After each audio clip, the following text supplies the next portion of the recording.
Hi, everyone, and welcome to the BI Livecast series. My name is Katie Abrams, and I'm the Director of Client Success here at Brand Innovators.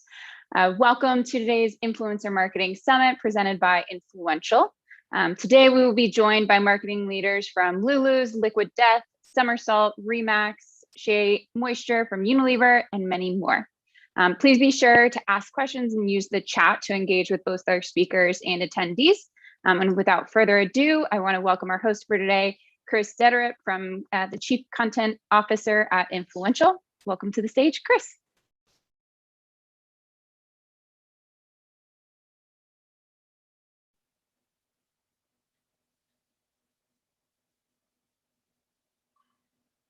Thanks, Katie. Can you hear me? You're on mute. We got you. Okay, cool. All right, well, thanks. Hey, everybody. Welcome to Brand Innovators. This is our July edition. For those of you who are not familiar with Influential, we are an AI influencer technology that drives actual business outcomes, including sales, foot traffic into stores, and TV tune and lift. We have an outstanding lineup of brand marketers and agency leaders, so I'm excited to dive in. I'm thrilled to kick off our first session of the day with this great lineup. We are joined by Christine Hunt, the VP of Brand Marketing at Lulu's. The session will be moderated by Tiffany Pettit, our Associate Director of Sales at Influential. Welcome to the stage, Christine and Tiffany.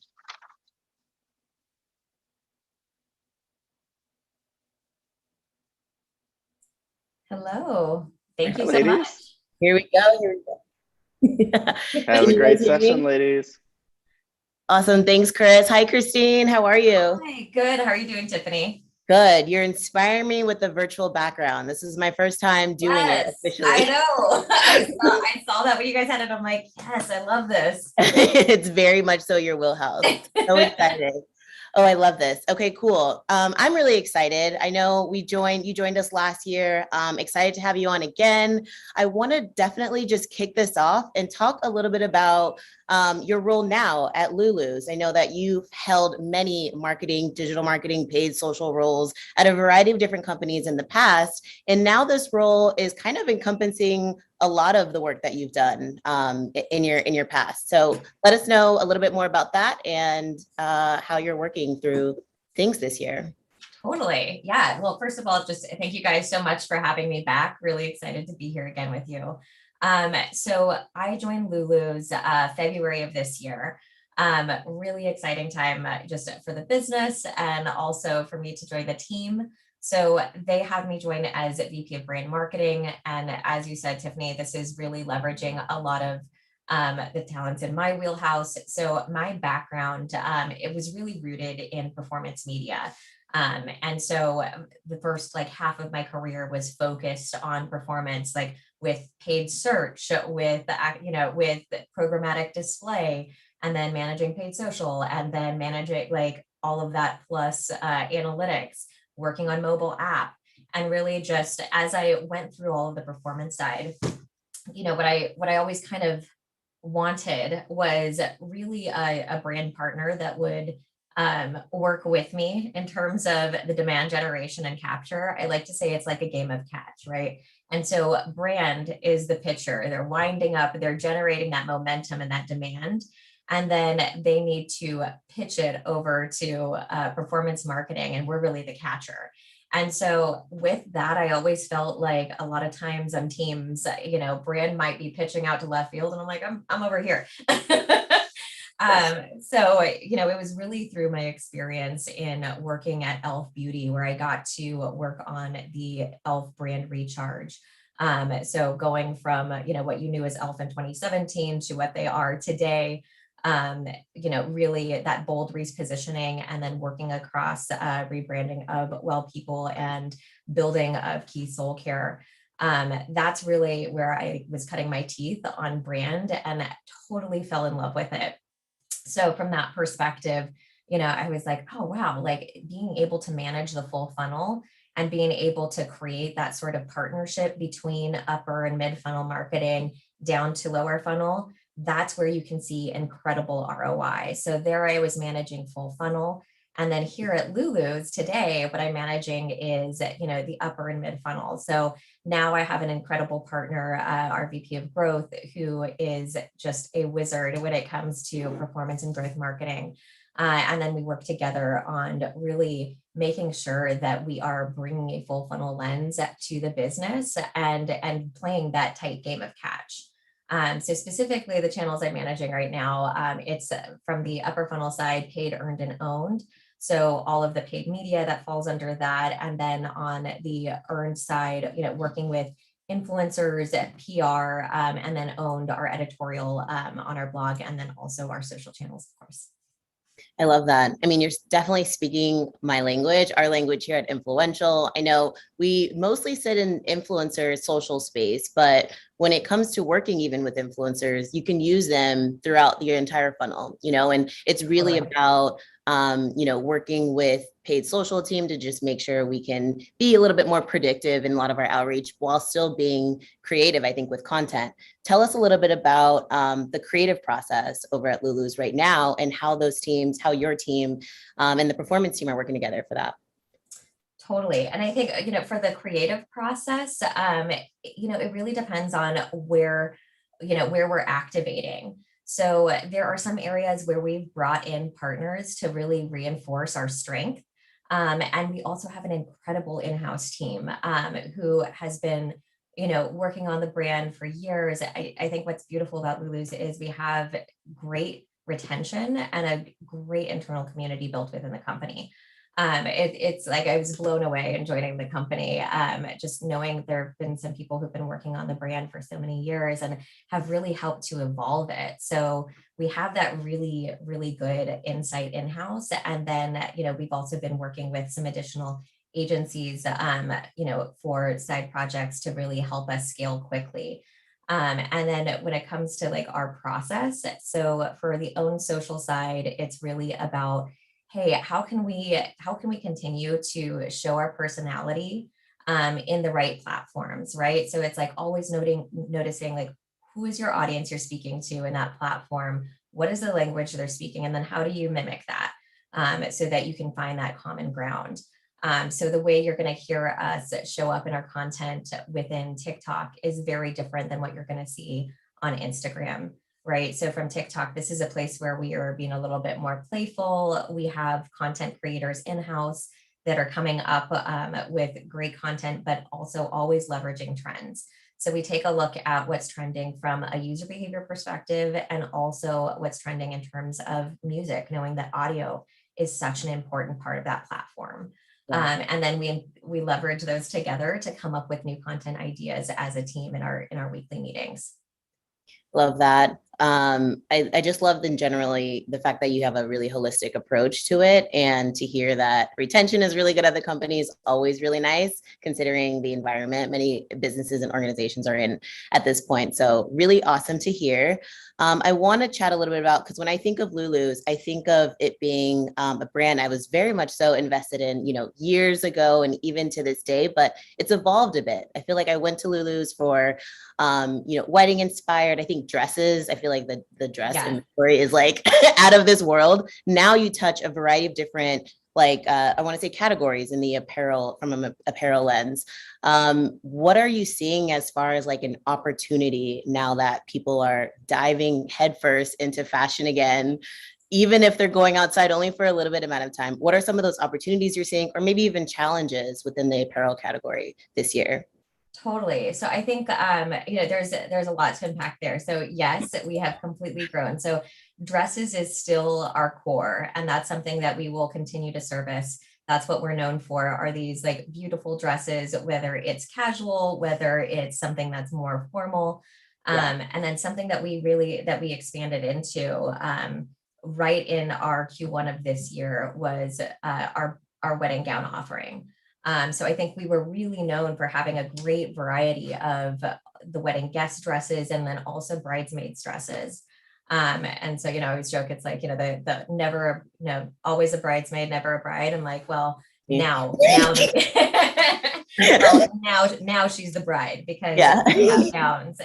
It was just an incredible opportunity for us, and something that we were, to be able to pull it off after going through COVID, I think was a huge win for the team, and something where, if you take a look at our site, we were able to bring that Lulu's value proposition of true quality in the products that we're selling, and then also for an incredible value. So almost all of our wedding dresses are under $300. Nice. Wow. Yeah, it's, I know, I'm like blown away every day at like what our team's able to accomplish there and driving that value. But in terms of just changes in the landscape, what we're seeing just from our Pinterest data, from our Google data, and our own internal data is there's this trend of comfort that people aren't willing to deviate from or to sacrifice. So it's like we're excited about style again. There's been a spike in people looking for dresses and going out clothing, especially like white dresses this year. It's just like this moment of optimism, but also like what's core to that is comfort. We don't want to have to choose between the two anymore, right? And I think that's something that's really cool that came out of COVID is, hey, like why not have both? And I always feel like that when it comes to shoes too. I'm like, why do I have to sacrifice, look for comfort? It should be both. So consumers are expecting more, and we're here for it. Oh, I love that. I mean, again, speaking my language, one, I shop online exclusively. Two, yes. if I can already know that one, the quality is going to be there, and then I can be comfortable. I mean, if you're asking if I'm wearing sweat shorts right now, I am. Yoga pants, guilty. Yeah. 100%. 100%. I love that.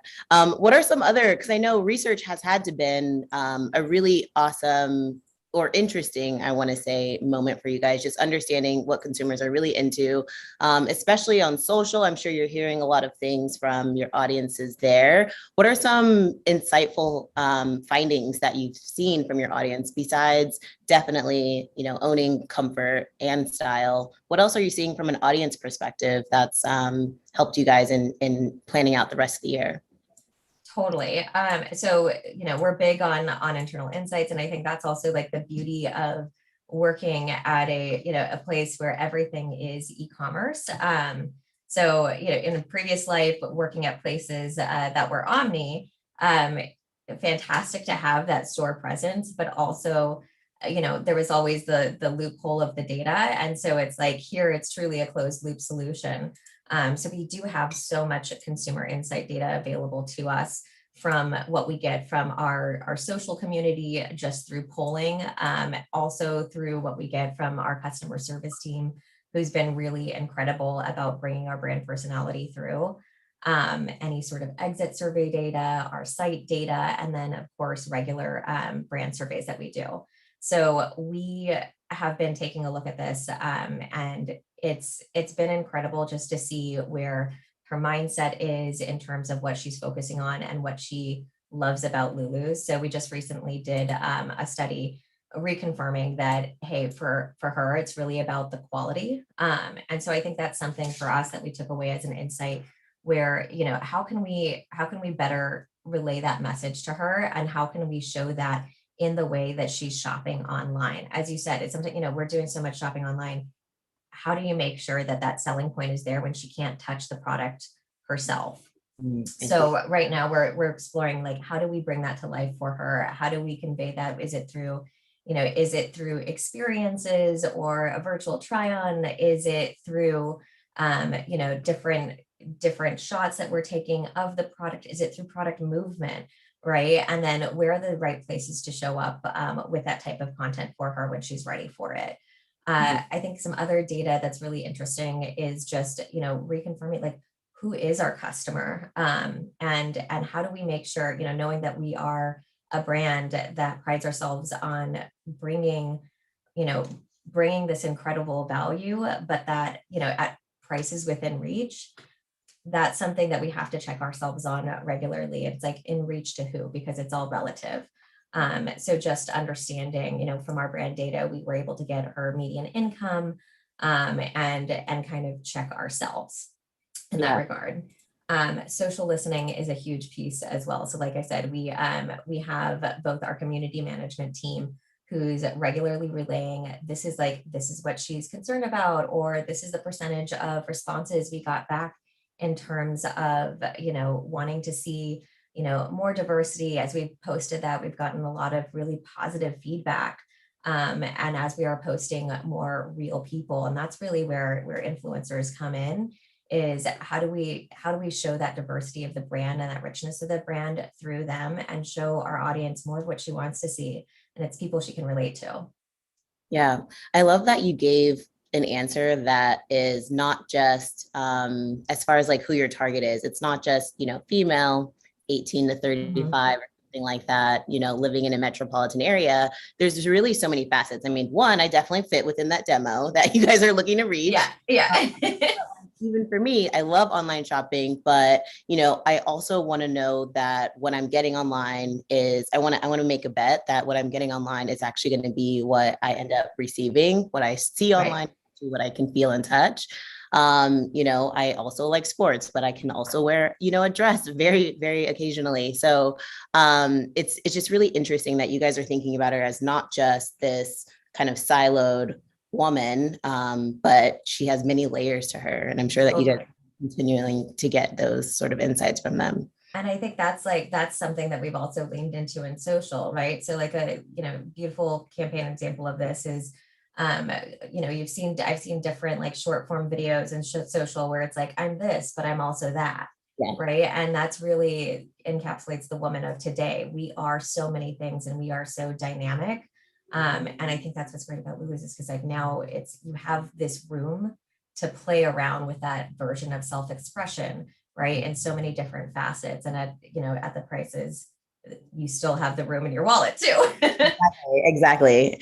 I love that. And I mean, yeah, you guys have a little bit of both. It's definitely super affordable. And then there's, if you want to, splurge a bit, you guys do have opportunities for that too. Exactly. Which again is great. Let's talk a little bit about social platforms. I know that you guys have explored any and all, I want to say, to this date over the years. Are there any that you use for specific cases? Maybe product launches like always happen on this, anything more lower funnel happens on these platforms. What does your platform strategy look like for social?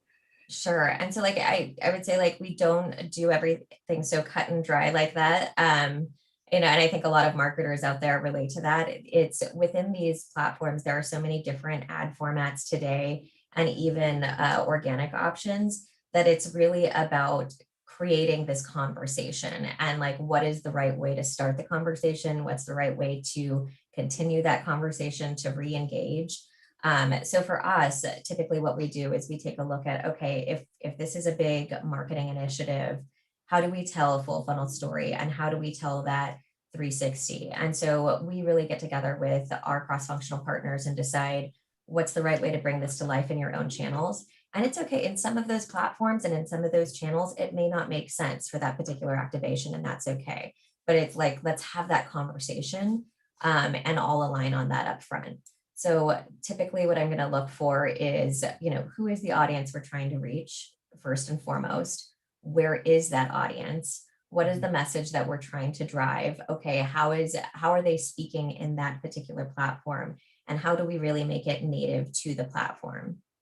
So that, the same campaign might show up in a different way in each of the platforms, right? So I might have a quick funny video, or like sort of this relatable moment in TikTok where you're speaking to the camera, and maybe it's like a confession style, and it's like, like fashion confession.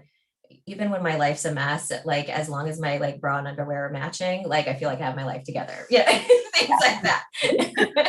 Whereas that same campaign might be a little bit more aspirational and polished for something like Instagram, right? And we might have a longer form video on YouTube. So that's sort of how we're thinking about it, is again, right message, right time, right audience. And then making sure that we have a solid retargeting strategy so that waterfalls all the way through. Yeah, love that. Again, holistic approach. And I'm hearing authenticity is key. And I'm also hearing just to make sure that at the end of the day, there's some sort of like storytelling component or a through line to what you're doing across all platforms.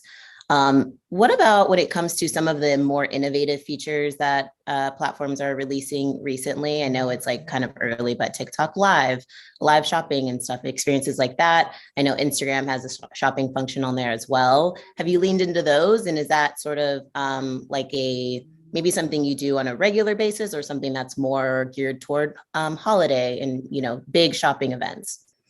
Totally. So I would say like right now, definitely we are very active in Instagram. But in terms of like the live shopping, that's not something that we've tapped into yet. It's definitely something that's on our radar. It's something where we're looking into, hey, where has this been a success, right? So if we look in China, that has been like live shopping has been a tremendous success. So we know that like the trend is already starting. For us, it's about how do we make sure that we execute with excellence and make sure that the consumer experience is going to be right for her. So for us, I think it's taking a lens of, is this the right opportunity for her? And is this how she wants to engage? And then also, can we deliver on the experience? And so that's really what we're evaluating right now to make sure that we can still bring our quality experience to her through that live shopping. Oh, I love that. And I'm like on the edge of my seat. I'll ask a bit if you can release anything that we can expect come holiday, but we'll let you kind of decide if you'd like to. I've got to mum's the word on that, but I would say, I'm really excited just about what we have in store for everyone, not only for, holiday second half of this year, but also looking into next year. I think with COVID, it really helped us all prioritize what we need to do for our consumer and also how we need to show up. Right. We've had with COVID, so many people were sort of brought into the digital world, whether they wanted to or not. I think with, I saw some article called it super digitization, where it was citing that COVID actually accelerated digital by 2 years. So brands that typically weren't going to be in this space or showing up that heavily in this space are now doubling down. They're accelerated. So the space is crowded now more than ever. And for us, it's about, okay, how do we break out from that sea of sameness and really make sure that the value we bring her is clearly communicated and we are at her service. So that's why it's an exciting time for us. We're chatting with our teams, we're brainstorming, we're building. So I think you're gonna just expect to hear a lot more from us in the future. Hey, sounds good. We'll keep our eyes and ears peeled, I think. When it comes to that, tell us a little bit. I'm curious to know, you kind of brought it up a little bit. I'm curious to know, have you guys touched on, or are you interested in any other brands or keeping tabs on any other brands across other verticals in this space and not leaning on them, but maybe looking to them and understanding a little bit more about their approach to whether it's social or digital? Have you explored co-branded opportunities? I know that sometimes it ends up being a co-branded opportunity with like bigger celebrities or influencers in a way, but have you guys looked at that at all? Definitely. So I think like co-branding is something that a lot of brands are smartly looking at right now, and ourselves included. But again, it's how do we make sure that it's really right and ownable for our brand, and also going to have a 1 + 1 = 3 scenario where we're really going to create something that's greater than the sum of our parts. For co-branding, I would say like what we do is we like to partner with brands that again have that right audience overlap, that also support the same purpose pillars. It has to be a good fit from like that perspective. I think it's just, if it's not, consumers will sniff it out. They'll see it's inauthentic and they'll scratch their heads like, what are they trying to do? Like they're just doing it for the views, right? Just doing it for the headlines. So this is something where we're really trying to make sure that we are solid in before we go, head first. I will say we start to test things out. So very much like a test and learn approach at Lulu's. Performance marketing is in our DNA. So with that, we will a lot of times test things out with previous activations and social, just to gauge engagement. For example, right now we have a giveaway going on with Maybelline. So this is an opportunity for Maybelline and Lulu's to come together, both brands that have had a lot of just brand loyalty, brand love. We're about supporting like young women and also about offering, again, that quality product at an incredible value. So that's, that's something where we are partnering together on the social amplification of that, amplification across our own channels. So very excited to see how that's doing. And it'll be concluding at the end of this week. Oh, I love that. Okay, so it's not too late for us all to sign up. Not too late. Sign up, win $500 Visa gift card, $500 to Lulu shopping spree, and a Maybelline prize pack. Oh my gosh, love that. Audience out there, go ahead and do that. If anyone has any questions, by the way, out there, feel free to jump in. I see a couple flying in as we speak. Awesome. And just to think about, okay, so pivoting a little bit, I want to hear from you about what you think success looks like for your teams this year, because I'm hearing the common thing that has made you guys successful thus far. Again, thinking about all pieces of the consumer journey, making sure you're not making rash decisions, but leaning into trends. Tell us a little bit about what is success this year, knowing, I guess, year one post-COVID PC. What does it look like for you at Lulu's?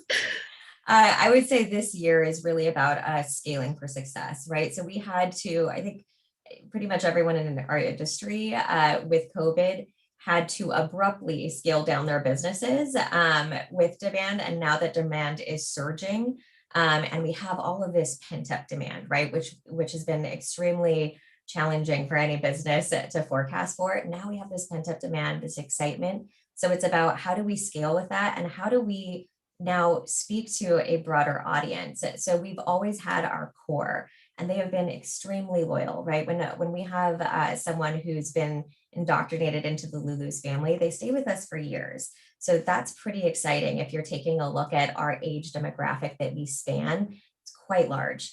And so with that, we have that core base, but again, COVID just bringing so many more people and shoppers online. Now we are reaching people who we had never talked to before and who may have never considered Lulu's. So it's really diving into who are they, what makes them different, and then how do we retain them and continue to grow that base. So success for us just looks like inviting more to the party. So that's why we've been really building up our brand presence this year and building up our teams so that we can scale with consumer demand and deliver on the experience she expects from us. And I would think also from a team perspective, that's something where I look at success as well, right? It's not just how successful is the business, but how successful is my team? So it's really about making sure that the team is integrated, working in lockstep, and feels like they have clear purpose and drive. I love that. You're actually leaning right into a question that's rolling in on the way your teams are structured and what your hiring process has been like. Are you in office? And what are you looking for in candidates across? I think it's specific to marketing, but maybe you can all of it. Totally. So we've adjusted. So we've adjusted in terms of whether we're in office or not. But we do have our office in Chico. We also have a merchandising office in LA. I myself am remote, so I am working out of Oakland, but then visiting our office in Chico once a month. And we've really, what I love is that we really listen to our employees. So doing surveys and polls about how comfortable do people feel about returning, what would the preference be, and then leadership getting together and figuring out, okay, how do we support this? How do we make sure that all safety measures have been, accounted for, and that we have really the right checks and protocols? And we even have someone who is completely dedicated his whole role to health and safety. So I think like that's been huge for us, and just coming up with a system that does allow for, for a hybrid opportunity. And more just remote talent like me and a few others that have recently joined the team. What our process is you can find all open and available opportunities on on our site. If you go down to Lulu's careers, so at the bottom of the page, and we post everything there. I would say do check because there is, like I said, there is a growing demand right now in our category, and we are trying to scale with that. Nice. I love that. Check out Lulu's, you guys. Love also evangelizing remote work too, because I mean, I think over the past 12 months, it's been, or I guess 18 months really, it's been kind of polarized one way or another. And now it's kind of like there is a world where flexibility and hybrid opportunities, what are the flex time, it is possible and feasible. So that's awesome to hear. Totally. And I think it's just also, that's a way that brands can offer employees, balance. Is something that we've all been chasing and something that we've all had to really reflect on during COVID. Awesome. I wanted to ask from a personal standpoint, how do you keep up with things related to your role and your work? Are there any sort of like podcasts or books that you're reading that keep you up to date in the industry? In the same breath, is there any sort of like personal like podcasts or things that are definitely not related to work that keep you balanced? Definitely. Oh my gosh. I have a long list of podcasts and reading, but I would say like, for me, it's also just chatting with people like yourself, right? So for example, it's at dinner, with a business colleague and friend that I've had over the years, and just in us talking together, she sent me like new podcasts last night. I'm like, great, this is amazing. I think it's also following a lot of like things on Clubhouse. So I think it's probably died down a little bit from the initial response it got during COVID. We were all in lock-in, but just the conversations that you can have there with other marketers like yourself and get direct feedback, direct input is so valuable, right? That's just like free networking available to anyone. And that's really where I've also been able to find out, oh, hey, great, that tool actually worked for someone. And people are just so willing to share information. I feel like it's a very welcoming community. So I think in terms of like publications, I follow all of the, Marketing Land, think with Google. We stay really close in contact with our publisher platforms on what's happening. And I say my advice is push your partners, right? So I usually like send them emails of like, hey, absolutely like love, want to work with you on any first opportunities, any betas, like push them. Or, hey, can we give you feedback on this product? I think we have some ideas on how we can make it better, just so that you are top of mind and will be considered as those opportunities arise. Oh, I love that. I love that. It's so funny you mentioned podcasts because I know people don't necessarily commute anymore, which is where your podcast experience might have happened. For me, it forces me to like take myself for a walk. Like I need to. That is good. I actually I'm like, I should do more of that. I have an exercise bike that actually like syncs up with my desk here. Oh. Sometimes that people see me on meetings like this, I'm actually biking. They just think I'm rocking. I'm biking. How good. Oh my, you're like the woman in the office on like your favorite like millennial sitcom right now. She's just like on your bike in their tech office. That's so fun. Yeah. Talk to me a little bit about innovation. So besides your seating arrangement, your desk right now, which is extremely innovative, tell us a bit about how you guys are looking at innovation within this category, specifically at Lulu's. Totally. So I think for us, again, it's what can we leverage in our partnerships that we already have existing. So let's look for partnerships where we can truly force multiply. And when I think about that, it's the technology that a lot of these platforms are building in advance, like AR and VR, is a huge opportunity for us because that's something where we get the opportunity to test that without necessarily having to build that or buy that in-house. So always looking for that. I think that with augmented reality, you saw that a lot in beauty. I know I did firsthand in virtual try-on, and we saw tremendous success with the amount of people who were trying on the product and then the intent that was driving later on in the funnel. And so I think that's something that we're really excited about is how will we bring that to life in fashion, right? Beauty was a natural fit, but I think that fashion is also a strong contender. I love that. The desk is it's a regular standing desk that goes up and down, but the bike itself is through FlexiSport. FlexiSport. Let's see if we can spell that out. Yeah. FlexiSport. Love that. Uh, you mentioned, oh my gosh, the try on. So as I mentioned, being personally huge e-com purchaser, that's literally, I don't really go to malls too much. And I've just now, I feel like honed in on what my size is, what fabric to look for and all of that. But the virtual try on, I feel like that's next level. So Yeah. I've done, I think there's a couple of makeup brands who have done it with the lips. I know there's an eyewear company that does it with that. If I can try on my whole outfit.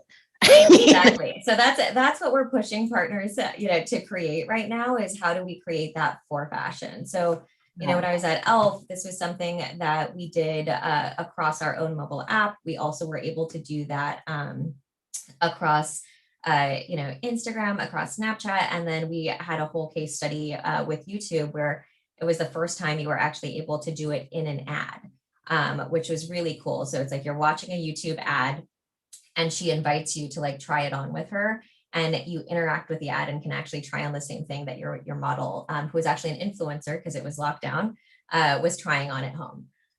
So really cool. And that's what we want to just push the boundaries on. I love that. I love to hear it. To have a combination of, being a brand that's not necessarily like you've been around for quite a bit, and to still be able to lean into really cool and innovative things, listening to what's trending, but then also what is the future of consumers' experience when it comes to shopping. Super important. Love that you guys are really hitting kind of every bucket in that way. A little bit more, I guess you can say personal or professional again. I want to know about what you're looking forward to. For me, it's definitely travel. I mean, I have about 17 weddings this year. As I mentioned, I'm on Lulu's every day. That's actually like the joke that we are making internally is like, now that you have 100 weddings on your calendar for the rest of the year, what are you going to wear? We got you. Literally, that's a post. Yeah. Yeah, exactly. So I am excited about so many things. I think it's really about like personally live music. I think that's like it's been what's missing in my life. I love going to concerts and shows. And I think that there's just like an energy that you can't recreate anywhere else. So that's my personal thing I'm looking forward to. And I think also just celebrating the moments with people that can be a shared experience, right? These little moments that we took for granted. And then what I'm looking forward to at Lulu's, again, I think it's so many exciting things. It's really about reinvigorating our team. It's about just strengthening our brand positioning and inviting more people to our party. So it's, for us, we're increasing our presence, and that's how we're inviting people to the party, is just let's show up wherever she's showing up. And so I'm excited to see her reaction to that and to get the feedback and continue iterating with the team. I think there's also like my last exciting thing, I think, would be something that people think that is actually like a challenge or a struggle. So iOS 14, right? Completely just kicked us as marketers, right? Kicked us right in the gut. And we got so used to this world of precision targeting and precision bidding. It was totally a high. I know that like I got a high from, back in the day in managing campaigns, hands on keyboard, and being able to see that when you make this, this adjustment over here, you can come in the next day and see your ROAS uptick. So, we were really hooked on the sauce. But with iOS 14, the one thing I am really excited about is it puts more of an emphasis on, and more of an onus on the brands to make a connection with their consumer, to drive value in the creative that they're driving. So whereas before we were optimizing with our bids and our targeting and our budget, our reach and frequency, which is still a huge part of it, now we're forced to use creative as the main optimization lever, which I actually love, because that's the thing that gets in front of her. That's the thing that they have eyeballs on. So that's the thing where we have to really reinvest in our brand, reinvest in our messaging, and make sure that we're pressure testing that ahead of time. So I think it's a huge opportunity to bring more art into the art and science combination and bring stronger connection. We're really not going to be able to survive if we don't continue to drive a value for the consumer and enhance that experience rather than disrupt. So I think it's a really cool thing that that's going to continue to drive trends in this industry.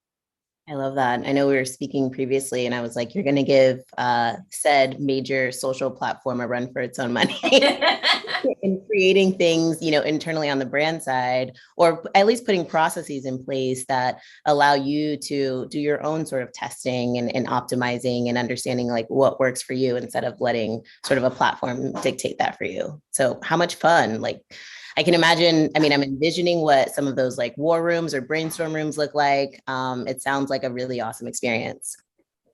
Totally. It's a very exciting time for us. Very cool. Well, I know we might have another guest here, but let me see if I can pull up any of these additional questions. Let's see. Someone's wanting to know, is this the career role that you've always wanted? Did you study marketing in school? I studied psychology and biz econ. So it's like I had more of that like financial accounting at first and then psychology, but I think it is the kind of perfect combination for marketing. I would say that I always wanted to be in marketing.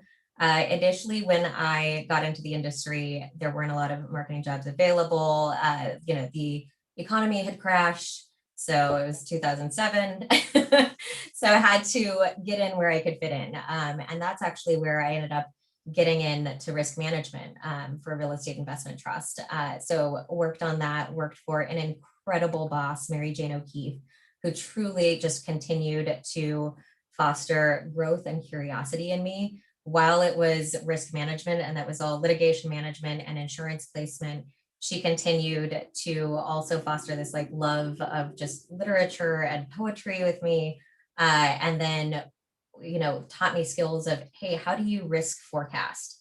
And then, what you can't, you take that and you go, okay, what can I make sure that of this risk I'm supporting with a process that will minimize the risk. And for the rest of it, I'm going to buy insurance coverage against that. And I'm going to negotiate that.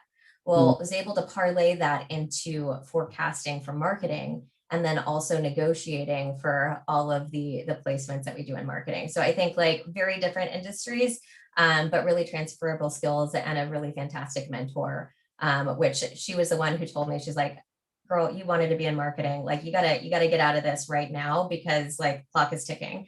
So she really convinced me to, she's like, I love you, but you gotta leave. Get me out of the nest. Oh my gosh, I love that. Having people around you to tell you what you have already probably told them or mentioned out loud, giving you the push and the okay, that it's fine. But then also I think it's a huge relief for a lot of people in the audience to know that just because you're in one position at one point in your life doesn't mean you're stuck there forever. There's a lot to us, I think, as individuals. And if you find sort of those things that are transferable skills, hard or soft skills, I think that Absolutely. a really awesome career experience for yourself. Love to hear it. Love to hear it. Let's see. Let me see.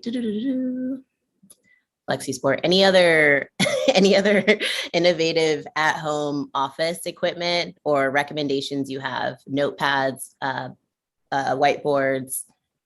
There's a lot of people asking how you're going about your day. Yes. So I definitely am a big believer in just making sure that your office environment is fun. So I also have a gaming chair for when I'm not standing or biking. I've got my gaming chair, which I'm like, I want to make sure that I have like a really supportive ergonomic chair from when I'm ready to sit for things like this. And then also, Mike, I'm not sure if you can see if it's going to show it up with this, but like my keyboard is all neon and rainbow. and it lights up, and I can actually program the lighting. So if I wanted it to like light up as I touched it or not, or like do a little pattern, I can do that too. And I play around with that. So everything around me is like bright colors and happiness, just to bring the energy that I want to bring to the team. So I very much like my heart is like with Lisa Frank. So like I love the bright colors and the energy, and I've just emulated that in my room. Oh my gosh, how fun. I mean, woman of my heart, Lisa Frank. I mean, it's not so often that you find a VP of brand marketing at a major company who has like such a fun personal side.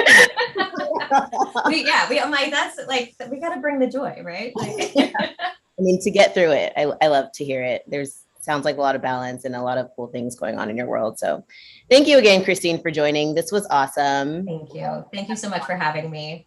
Of course. Thank you guys. Great Thanks so much, Christine. It was great to have you back. Hope we can have you again in the near future. Absolutely. All right. Take care, guys. Have a good rest of the day. Bye. Take care.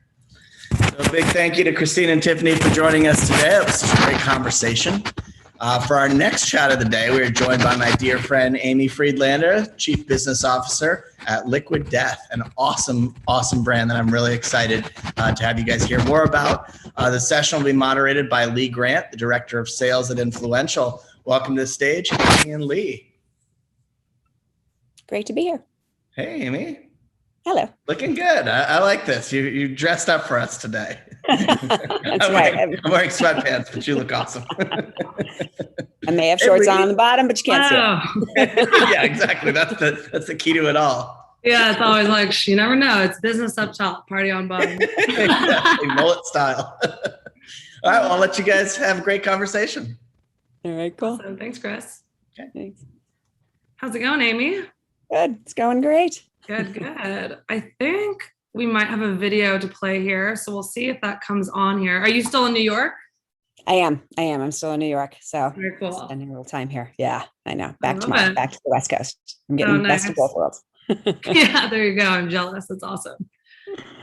Awesome. Well, while we wait to get this video up, here we go. There we go. Yeah, get it started. This was maybe intro it, but this was something that we did for Earth Day. And so since our mission is Death to Plastic, I thought this one was a good kind of give you a little sense of the brand and what we're about. Behold, the plastic bottle. Sadly, most of them never get recycled, largely because plastic is not actually profitable to recycle. So they end up in our landfills and oceans, polluting our planet and killing our sea animals. Yet big companies like Coke and Pepsi continue to produce billions of plastic bottles each year. But why?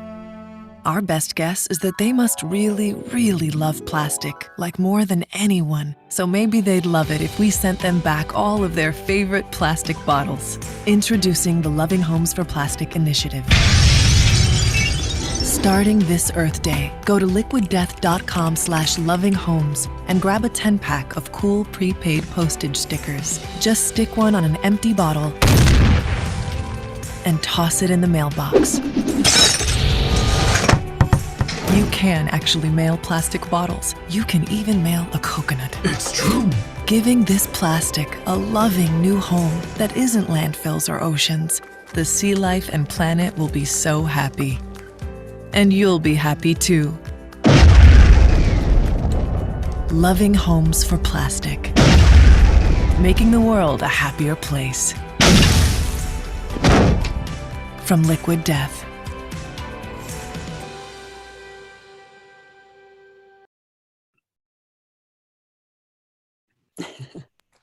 So this is an amazing commercial. I love it. Very clearly unconventional, a little edgy. Tell us a little bit about that and how it represents Liquid Death's brand. Yeah. I mean, I think it was about the idea of, just the idea of that certainly said for us and the brand being about, like Liquid Death being about death to plastic and sort of like, how do we, this is sort of Mike Cesare, who's our CEO, sort of, genius thinking. And it was like, we know it's cheaper for them to just make new bottles. So the idea of actually sending them back, and getting people to sort of think about it from that perspective, which was just funny. And, I would say this is probably as close to like a discussion around another company that we've ever had. Like typically the way we really approach things is like just making fun of ourselves and making fun of marketing and that kind of the thing. So this was a little bit almost edgier for us because there was sort of a sense of like there was big blue corp and big red corp, which is not normally kind of what we do. Right. But I think for the idea of driving home the point of like, hey, the sort of concept of recycling has been something that's been put on us as people, and that actually the reality is most of it is like plastic doesn't get recycled. It's not cost effective. It's makes more sense to make more plastic bottles. So it's going to take like a real movement and a real people being like, I don't want this anymore, to actually be able to change that. So that's what that was about. Yeah, and I watched that, right before this, and there's something to be said just about the shock factor and just how refreshing the whole marketing around Liquid Death is. I even the quote, murder your thirst, right? It's just something like it grabs your attention. And I love how it's just so different from, kind of typically where water, like bottled water has played. I think, as we look at a commercial like that and, for the audience, Amy has an incredibly impressive background in major companies like AT&T and Uber, these big companies we all know. I'd love to kind of hear how you shifted from leading business at, major companies like AT&T and Uber, and how you ended up, moving over to kind of that fresh, kind of edgy company, Liquid Death. Yeah. I mean, for me, it's always been about the build. Like that's the part that's really fun and exciting. And so whether it was early startup and then even AT&T where we were building Uverse and so and then I was building out their broadband stuff. So it was opening, right, which made it able to move and to sort of build things in a quick manner and be able to trial and error and get things up and going in a non-corporate sort of way. And then even with Uber, when I started in middle of 14, I think we were in maybe 70 cities and had about 900 people. And when I left 5 years later, we were in over 700 and about 27,000 people. So kind of still like same super early. And some of it is the same thing where, even at Uber, I remember starting and looking, we had like a 5% awareness on the brand. That was it. In the US, nothing outside, 5%. Within a year, crazy, right? Yeah. And within a year, it was 95%. So it was sort of the difference of going from, this thing that, was really cool to like, oh my God, everyone knowing what it was. And so, coming to Liquid Death, I think originally I was like, this brand is really cool. It took me like the cycle a little bit of which happens with most people. They go Liquid Death. Wait, what is that? Like, yeah. I'm like, I said, you were like, I'm like sunshine and rainbows. Like that's not a brand for me. And then you realize it's just funny. And that's the whole point of it. And so, even in careers after I left Uber, I just took time off and I knew I would take at least a year, if not more off. And I ended up taking close to 2. And, that it was like, I don't know, I looked at everything for like problem, people, and potential. Like, what's a problem I'm going to solve? What am I getting up to do every day? And am I excited about doing those things? Who are the people? Am I going to like working with these people and spending all this time together? And then what's the potential? Like, I really like scale and growth and the ability to do that stuff. And so looking at those 3 things and then spending time with with Mike, the CEO of Liquid Death, and the entire team who are just awesome, great, fun, cool people. It was like, yeah, I'm totally in. So, and taking something that's smaller and being able to then do the things you know how to do to be able to put scale on it is part of what's really fun and what drew me to the company. I love that. And what would you say is the major difference you've experienced between, working at some of these larger companies to now, working at Liquid Death? What's some of the major differences? And also, what are some of the things you brought from your experiences at AT&T and Uber? Yeah, I mean, I think the biggest difference, which happens, I think, at any company, and I would say Uber was not like this at the beginning, but then maybe became more so, is like the idea of like this well-worn path of, well, this is how we do it. And like you kind of, people get into that rut. And even when we work with other partners, where it's like, oh, no, well, this is the way we do those things. It's like, well, why do you do those things that way? Like, wouldn't it be better potentially to not do it that way? Or let's test it out, right? And really understand what works and what doesn't. So I think, like the ability to do that. And to me, the single biggest factor, which I know that I'm bringing to Liquid Death, is speed and execution.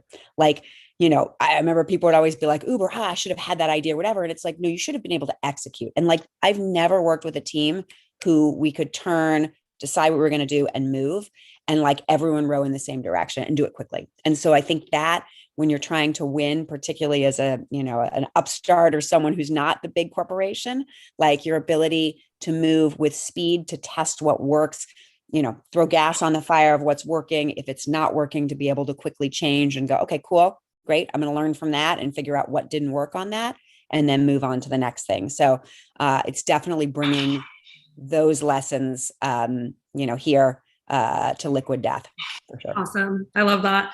And I think, as you think about just that innovation piece, obviously speaking at brand innovators, what does brand innovation mean to you as a chief business officer? And how are you really like making sure that's happening every day? Yeah. It really becomes about the channels, like from an innovation perspective. The good news, at least as I look at, this brand, right, about Liquid Death, like innovation is in the DNA, like the idea that we're going to do something that's weird and not been done before. And Mike always says there's sort of this like 5 degrees one way and it's kind of lame, and then like 5 degrees the other way and it's too much. So finding that sweet spot where it's kind of, oh, it makes people stop and think. But it's, it's not what they've normally seen. It's not what your brain is trained to do. And so it's not that worn down groove. And then how do we apply that across all the different avenues of the business of what we do? So that continues to happen in the marketing, right? And doing things in a way that is non-traditional. That's not just, even when you were talking about like the Loving Homes for Plastic, like you talked about as a commercial, well, we didn't do it as a commercial. Like we did it as an actual product. So you on the site could buy the stickers and send them to put on the plastic bottles and be able to send them back. So it's like that idea of taking the concept and the idea and following all the way through with it. So it's not just, oh, wow, that's really weird and funny. It's like, oh no, then they made that product, Right. And it seems to have much more impact when it becomes something that's actually real and tangible. So for me, it's like, in every different way, how are we thinking about approaching in something new? And then, we're in a CPG business. So for us, retail distribution, we started as a direct to consumer business. We've then gone heavily into retail, and kind of a lot of the game is really at retail. And then what are other avenues and channels where we can continue to sell sell the product, and then also from an awareness perspective, because we're in that most people just don't know who we are, and they certainly don't know we're water if we've seen it. So how do we really how do we focus on different channels for increasing awareness and then for education as well? Definitely. Yeah, that's a really good segue. And I know, some of you guys may know that Liquid Death was actually voted one of the 50 most inspiring companies. You guys obviously have such a fun marketing kind of vision, especially I love, like in our conversation before, one of the things you mentioned is, why is it only the companies that are bad for you that get to have fun? So I'd love to, have you bring us in a little bit to what the internal discussions look like in the marketing team and how you guys are like staying so like edgy and fun when it comes to what you guys are coming out with from a brand marketing and awareness standpoint. Yeah. I mean, I think it goes back from a philosophical perspective of the idea that as marketers, you can get tied up in like, oh my God, you've created this great thing and then you execute on it and you're like so psyched. And if you did it really, really well, you might get someone's attention for like 30 seconds and they go, oh, that was cool. And then they move on to like the rest of their, their day and their life. And so with Liquid Death being created, so much of it was about like taking the healthiest thing possible, which is water, and actually making it fun, like energy drinks and soda and candy, which were the only things that market in that way of like, this is actually fun. So we sort of, as we look at stuff, it's like, it gives people permission to be cool and have a good time. And, we see tons of like kids that are like parents are buying water for their kids because they're like holding a tall boy and it feels like a beer and it feels really good water, Yeah. So when we think about it, we think about what's fun, what makes fun of ourselves, right? And the idea of marketing, and like how do we bring things to life that people go, oh my God, I really can't believe they just did that. And that ends up having way more impact and value for us.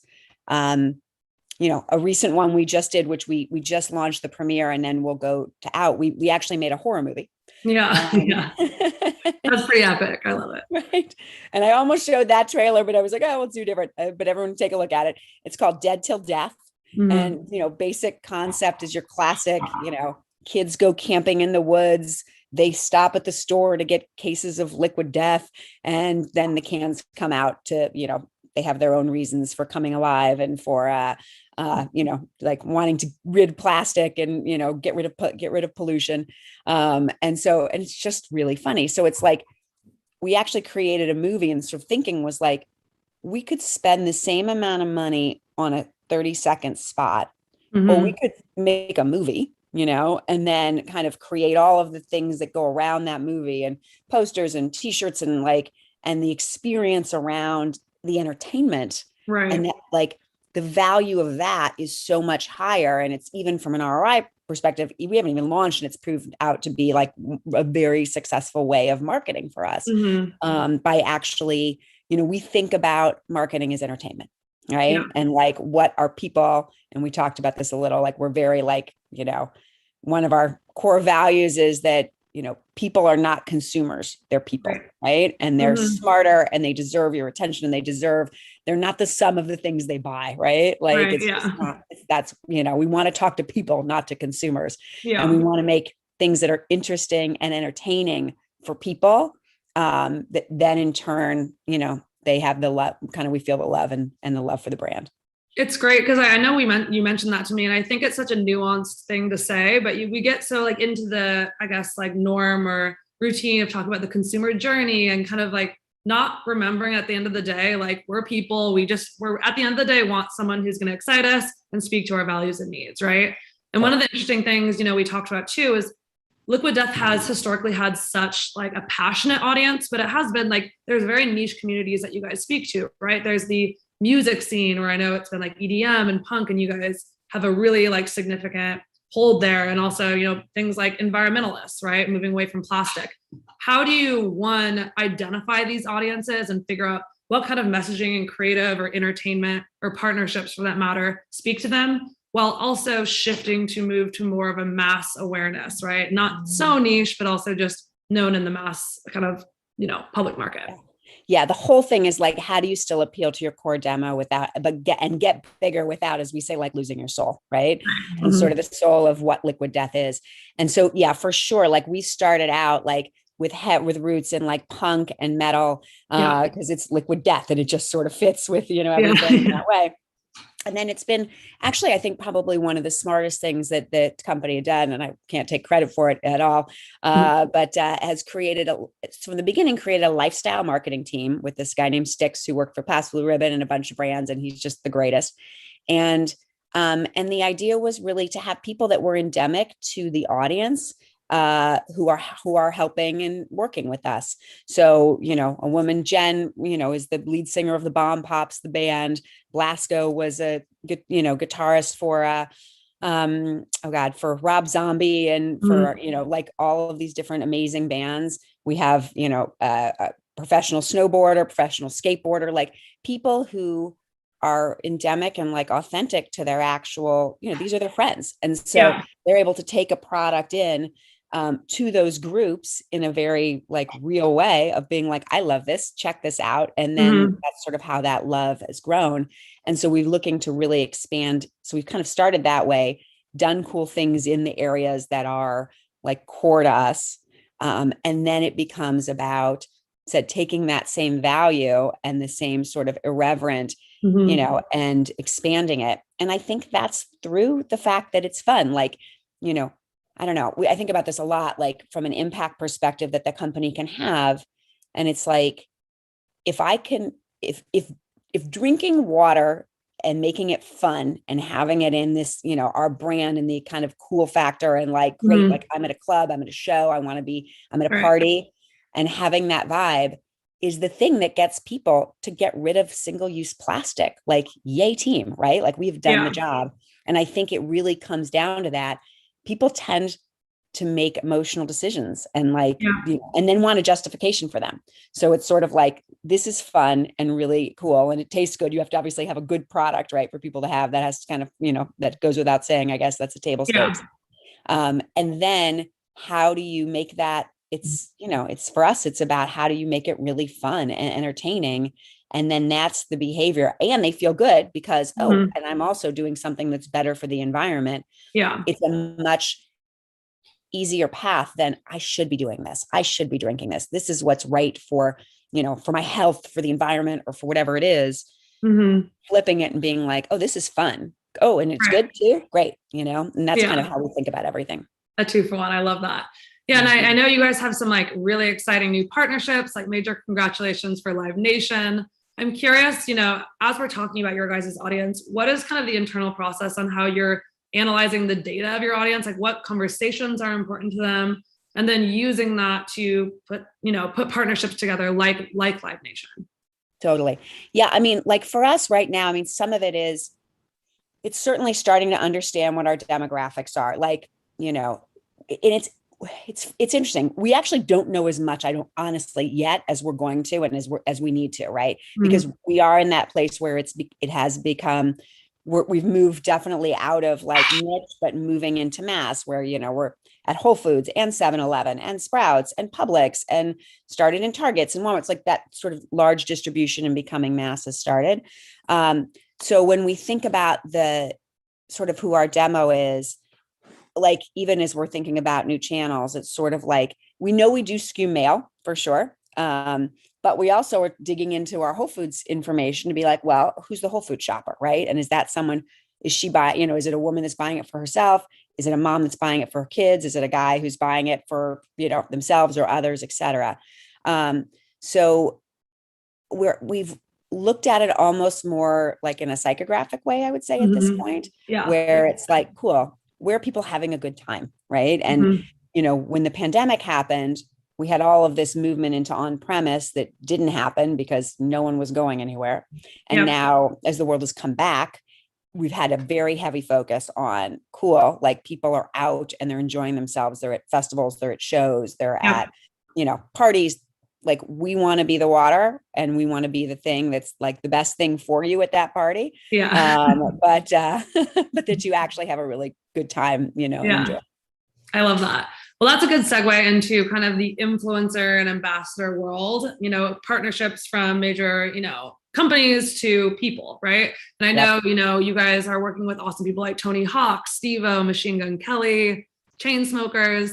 We actually do have a couple of questions from the audience that comes into play here. So how important is influencers in your marketing strategy and messaging, and how are you identifying people who are the right fit? Yeah, so it's super important. I mean, it's really been one that I even think has been, the change happens so quickly, right? And sort of where people look to sort of their information. And so influencer for us is really important.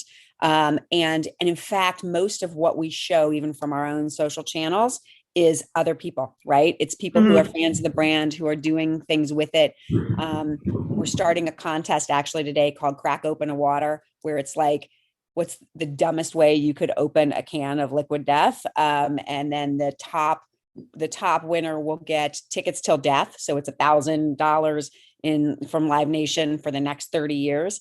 And amazing, right? And fun. And we have our influencers actually on this, like Steve-O and Lex and Snacks from TikTok, Cody Co are all like going to be judges for us. And so influencers super important. The question of how you find the right ones, it really becomes for us, it's like, what's the brand fit? So are they inspired by it? Are they excited by it? And do they have a sense of humor? Because for us, it's about getting the joke, so it's like, where some things people might think were like super on brand, like, like fighting, and it's like, well, not really. Like, yes, Yeah. great if everyone there wants to drink it, but I way more like the the troop of ballerinas who are drinking liquid death, Yeah. the range.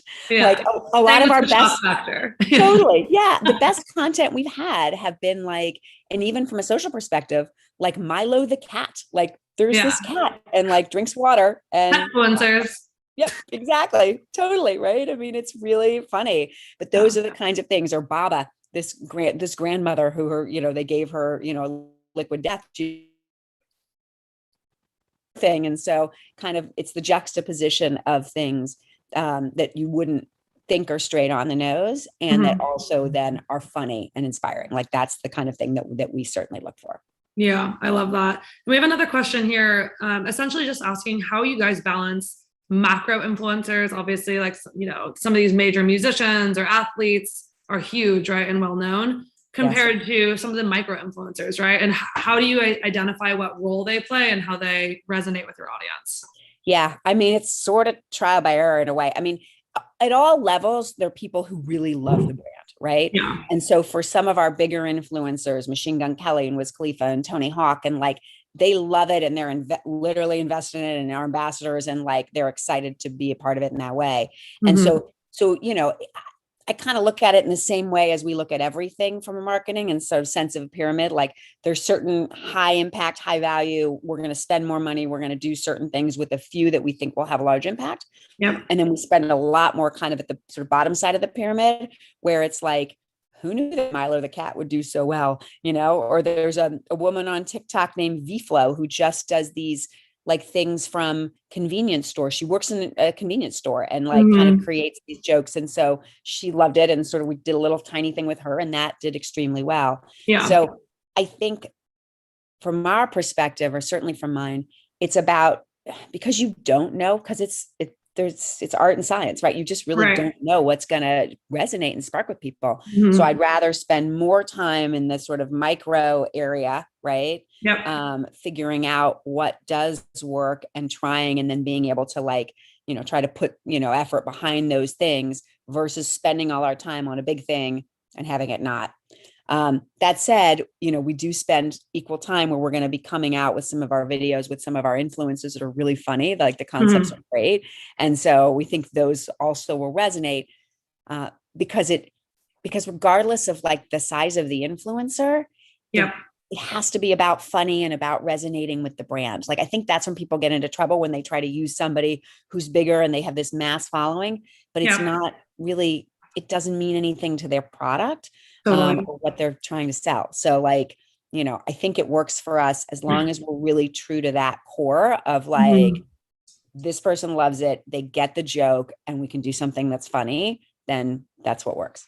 Yeah, I love that. And for you guys, especially, I mean, with a brand that is so authentic, it's great to kind of find people who represent the brand, but let them have fun with it, right? And have kind of like have their own voice when talking about the brand messaging. And in that vein, I think something that's also interesting is like, how do you guys manage still having the core brand messaging and values while also letting people like run with it and create something that's really kind of unique to them? Yeah. I mean, you just got to go, okay. You know what I mean? Like, sort of like, let it go. I mean, but that's been some of the most successful stuff that we've done is right. It's like, people, particularly when you're talking about influence and all that, they have their audience, right? They have the things that they're known for, that they're core to. Like we did a video with Mark Rabelais, who he was like really nervous. For any of those who know who he is, he's, I'd say he's half musician, half performer, content creator. And he's just super funny, creates he's amazing musician. And so he created this whole Liquid Death, song. And he was really nervous about it. Like, I know he was put up like, this is an ad, like it just wasn't something he normally did. And his audience loved it. Like they thought it was hilarious because it was what he did. And then getting the essence of the brand of what's kind of are the irreverency and the like, we're not for everyone. We're kind of for the underdog. Like it's a different kind of a vibe, and putting those two things together, then that tends to work really well. So that's been what's worked well for us. I love it. I have to tell you, the amount of questions that are coming in are pretty impressive. So we've got a lot of them. We have another one coming in. Yeah. So I think, you guys obviously have such a great impact on these different partnerships and channels. How are you guys tracking the impact of your different channels, such as what you've done on Spotify and on podcasts? And kind of walk us through what that has looked like. Yeah. So, I mean, for us, like there's a few metrics, right, for us that we're tracking and that we're sort of, that are important. Sales, clearly, right? Like how are we selling? That's going to be kind of a number one thing and we're getting us to a certain place. And awareness is another one. As we said, we're still in, depending on what study you look at, 13%, like still from a Gen Pop perspective, like pretty low awareness. And then social, and we kind of look at that as its own separate bucket. And so it's been interesting. Like we've seen, we came in very heavy from a podcast perspective for us. And Greg Fast, who's great, who runs our VP marketing, is awesome and kind of had very great success with it. So we leaned into comedy, and we are very much leaning into comedy. So people like Bert Kreischer and I don't know, Jason Ellis and like all of these different podcasters. And it was interesting because we actually could see like our Whole Foods volume and our podcast strategy kind of aligning in a curve. So, the ability to try to understand and track, and obviously what's working, which ones are working, which ones are not. From a social perspective, for us hit like a major milestone where we became the biggest water brand on Instagram. And the other two, I think that had been close, had, Will and Jaden Smith and The Rock, right? Which we have not done, So for us, we've spent a ton of time on Instagram and TikTok. Those have become kind of the two core platforms that we use from a growth perspective. We'll get into Snapchat and into all the others. But those have been kind of our main ones. And being able to kind of track the growth of the follows and, kind of what people, enjoying the content from a brand perspective. So, and then we will, this year obviously becomes all about, from my perspective, all about awareness, right? And so how do people know what it is? And then also it's education. Like, when we started out, we did some stuff with Spartan Race. And so like we had the water at the end of the race and most people just ran right past. And then we kind of put out like, don't be scared, it's just water. And then like, wait, this is water? So that every party, every event is the same. The beginning, people don't know what it is. Then they look at it and they're like, this is really funny. And it's just water. And then by the end of the night, everything is gone. So it's like people have kind of that curve. So we're trying to shorten that curve, right? And get the awareness up and get the education up. So people are in the joke and they know that it's water. And then we'll track and measure that both based on sales, awareness, and then how we do on social. Yeah, that makes sense. And I know you're relatively new to the company. As you look back, is there one or a couple campaigns that you've worked on that has been your favorite? I mean, so far, it's all been fun. I mean, I think like, the ones of like walking the edge where you're like, do I love this or am I totally grossed out by this? Then we did, and I helped on the back end, like this thing called Cutie Palooties, which was this like 90s-ish, commercial for like stuffed animals, but they're all stuffed animals that have been mutilated by single-use plastic. So again, like we made this, and then we actually have been making the stuffed animals, and they're on the way, and hopefully we'll be able to, like get them out soon. So it's kind of the combination, right, of having something that's, the content side of it, and then something that's tangible. Or the no-brainer we just did in conjunction with, we did it with Netflix when they put out Army of the Dead, which is Zack Snyder's most recent movie, where it was like zombie apocalypse is coming to Vegas and it's kind of a heist movie, but zombies have infiltrated. We did a 30-minute infomercial that we ran at 2:00 in the morning in Vegas, of the no-brainer, which was the neoprene head thing that you could put 4 cans of liquid death in. Hydration station, guys. Like full on everything you'd expect from that. Saving the world one Vegas hangover at a time. Exactly. It went wrong. So like, that's, I think, a lot of the fun of it, of stuff that we've done, that like, it's like, you have this idea, you're creating it. It's super fun. And the content is great. And then there's actually weirdly something tangible that goes along with it too. That's been really fun to work on. Yeah. I love that. I feel like, you get kind of the best of both worlds of marketing something that's so much fun, but really feeling like the validation of knowing it's doing something good in the world, right? I mean, eliminating plastic is huge, obviously, in so many different ways. I think as you look ahead to the future, what are some of your predictions on the future of bottled water and where Liquid Death kind of plays a role in that and kind of igniting that change? Yeah, I mean, I think a lot of it, I mean, the category continues to grow. I mean, good and bad that maybe tap water is some places it's okay, others it's not, I mean, you hope that we kind of solve the general problem, making sure, right, that everyone has enough water. And then from the plastic side, we're really seeing a sea change. And I feel good that I feel like we're starting it. Like we, did this deal with Live Nation where we'll be the exclusive still and sparkling water for them in over 100 venues and over 20 of their major festivals every year. And like really putting a stake in the ground to say, okay, we are getting rid of single-use plastic. So we're starting to see that. And kind of my, like, I think we're going to, I think that we will speed up that change where you've seen people kind of give lip service to it, like, yeah, we need to do that. But now there are actually viable options where people can do that. And people, not consumers, are willing, they want that, right? Like people don't want, to have, I walk into a convenience store and like, let's say it's not a 7-Eleven and you're on the road and I'm like, there's a sea of plastic bottles. And it's like, I don't want to buy this. So my sense is, the market will continue to grow. It's continued to grow. It's like $21 billion in the US, I think, just the bottled water market, which is kind of nuts. And you see more flavors and you see more innovation in it. And so I think that's going to continue to grow. And then I also think the push away from single-use plastic, at some point, the big companies are going to have to make the switch. Like right now, it's all about telling you how good this plastic bottle is and how really it's not bad for the environment. And it's kind of most of it's bullshit, as I found out. So, but it's not like, but for us as a brand, it's not like, the only thing we are is about the plastic, right? Like it has to be more because there can be a lot, my goal and hope is that then everybody starts putting their water into aluminum, into things that are recyclable. Right. So then it has to be like, people want to drink Liquid Death because of the brand, because we entertain you, because it's fun to drink and it's social. And so that's, that's sort of how I'm thinking about it. And I said, I think the category is just going to continue to grow.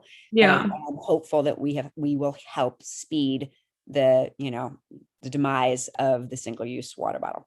Absolutely. And, you guys have really like made yourself into more than just a brand, but really, a lifestyle, which I think is awesome. And it's entertaining and saving a lot of the world while you're doing it. And I think as you think about the future of the water industry and people that we're marketing to, how are you guys viewing the new, what everyone's talking about, Gen Z, the young generation, and how are you guys kind of planning to reach them?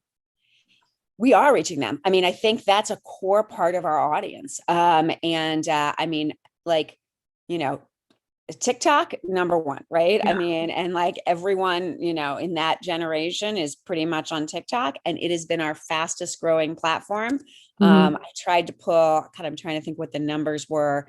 I don't know. I have to look at where they are, today, because they kind of unfortunately grow on a daily basis. I think we're up to like maybe 650,000 TikTok followers.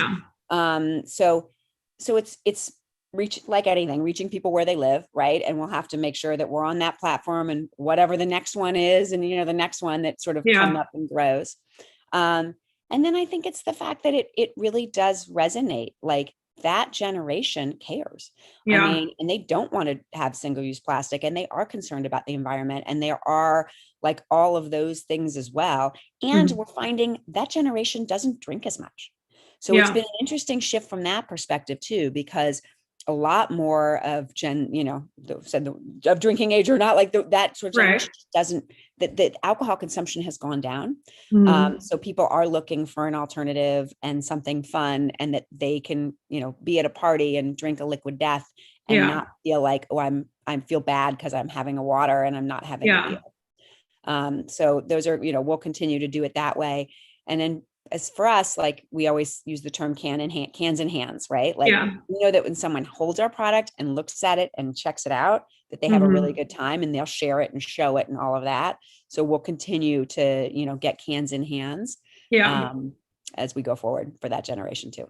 I love that. Yeah. I mean, everything you've mentioned is just, so positive. And I love, liquid death, but in the back to the beginning, rainbows and butterflies, right?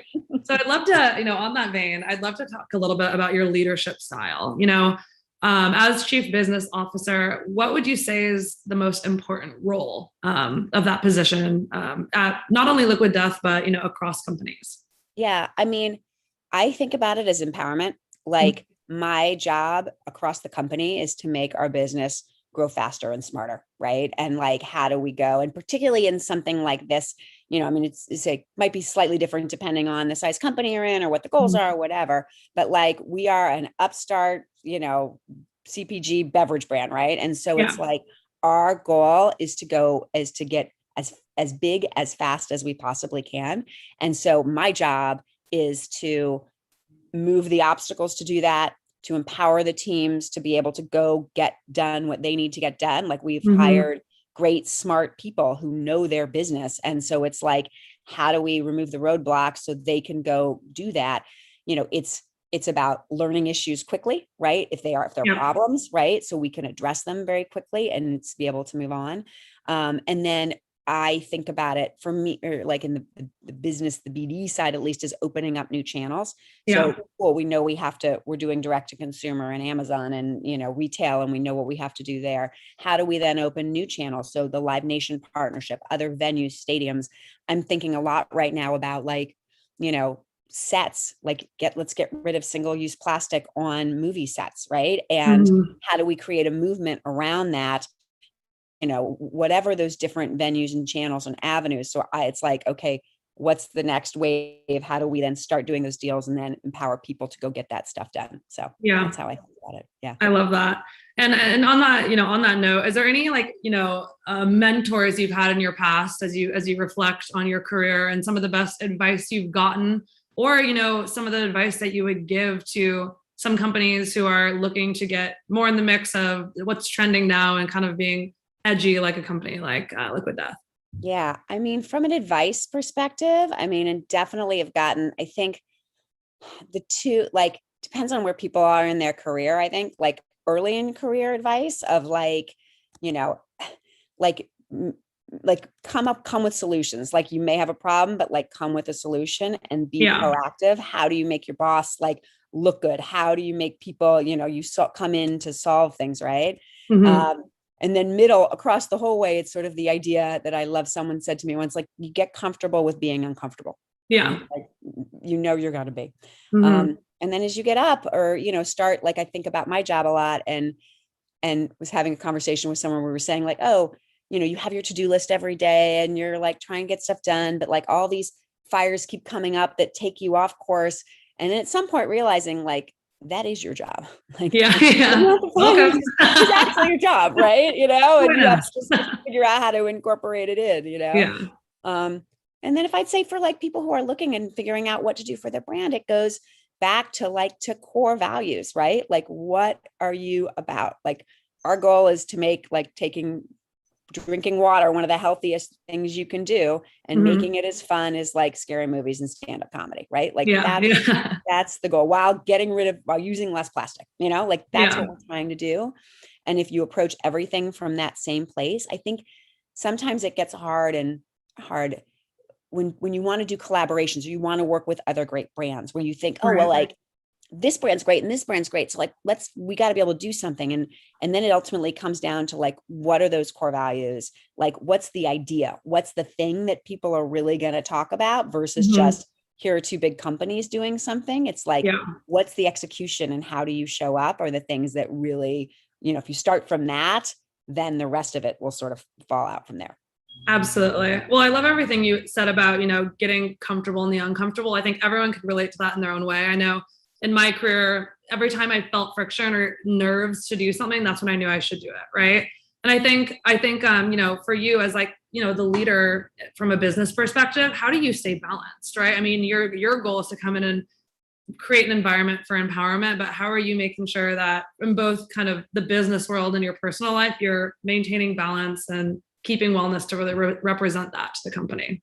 Yeah. I mean, it's not easy. I have two kids, I have two girls and family and balancing with work. And like, I think it's, well, it's like, it's also of thinking of in the way you think of balance. Like I remember getting this advice of like, don't think of balance as like in a single day, like think about it in a month's time, and in that month's time, did you spend, did you get done what you need to? Did you see friends? Did you spend time with family? Did you exercise? Did you do all the things that like, and you're going to have streaks and times that are going to feel kind of maybe more one way than the other. But that's, if you kind of take a step back and think about like balance in that way, then that allows you to sort of, show up as your best self. And, the reality is, unless you're doing that, if you're just burning out and burning through, like, yes, you have to move with speed and you have to do all those things, but like, if you don't keep that balance, then, you're going to burn out and it's not going to be fun. And if it's not fun, then there's just no point. Absolutely. Yeah, I couldn't have said it better myself. Well, I appreciate Amy. This was an amazing conversation. So interesting. I think, for the entire audience, it was wonderful to learn about what a company like Liquid Death is doing, both from a really interesting marketing perspective and for, sustainability and hoping to make the world a better place as well. So really appreciate your time. Absolutely. It's great talking to you. Thanks. Thanks so much, Amy. That was wonderful. Lee, you did a great job.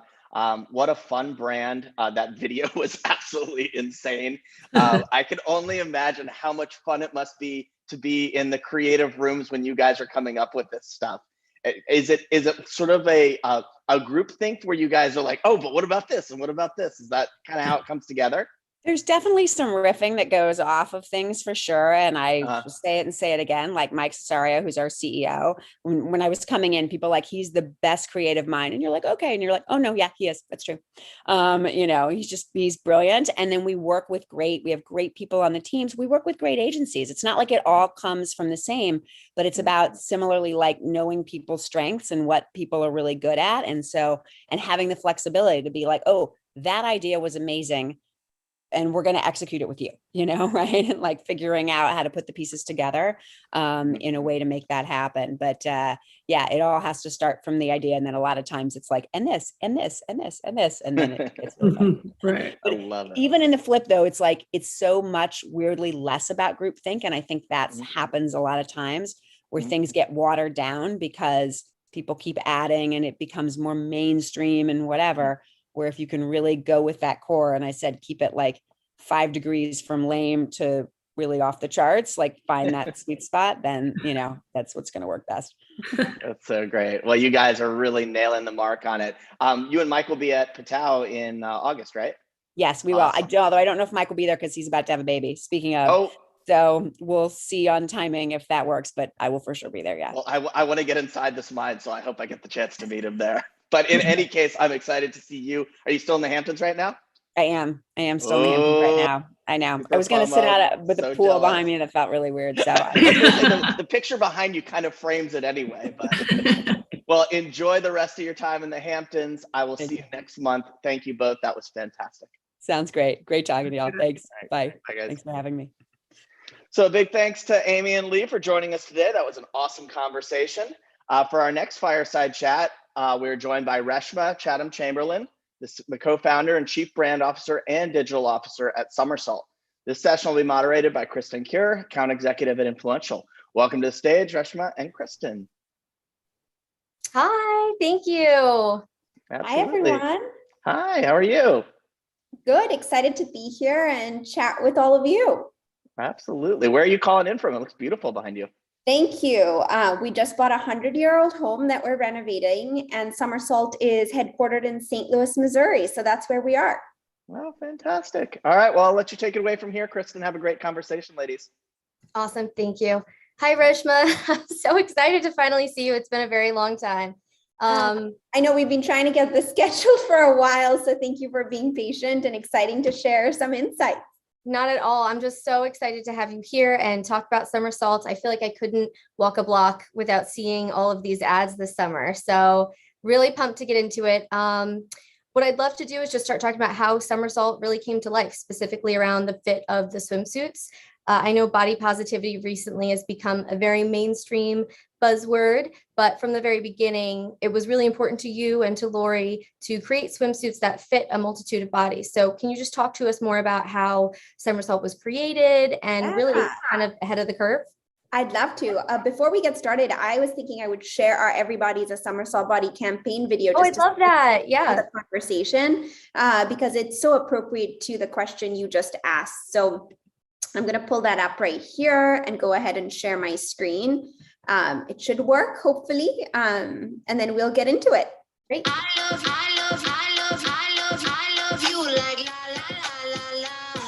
Everybody is a somersault body. I get a lot of my confidence from being the funniest person that I know.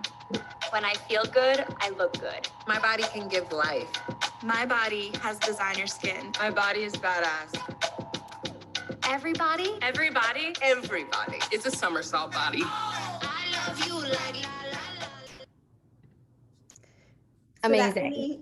Thank you. That really sets the stage for your conversation. And so just going back to how Somersault came to be, my co-founder Lori and I always say that both of our careers led us to this exact moment. Lori was designing and manufacturing made to order swimwear, and other garments, which is really exciting, through body scanning. So she had scanned over 10,000 women and gathered 1.5 million measurements and essentially made a swimsuit for each of those women. So had that one-to-one feedback loop to really create swimwear for all women, as opposed to how swimwear has traditionally been created, is with a fit model or sending a sketch to China and hoping that the product actually materializes the way the designer had in mind. However, we use real data to create swimwear that works for all women. And so, Lori and I met for lunch at Chipotle. Very exciting. We always laugh because it was not kind of intended to be a life-defining lunch, but it ended up being that way. So yeah, hey Chipotle, if you're listening, a collab is on the horizon. But we met at Chipotle in June of 16 and talked about kind of the state of retail and what was happening in wholesale. And we've all seen that completely accelerate during COVID. And the consumer wants brands that she can really feel connected to, as opposed to a disconnected experience. And so Lori and I just talked about the state of the industry. She went away from that meeting and wrote the initial business plan for Somersault, unbeknownst to me. I ran an agency at the time, and she reached out to hire my agency. And like all of us in our late 20s, early 30s, I was really thinking about what my next move was. So actually, Lori loves to share this part, declined her business.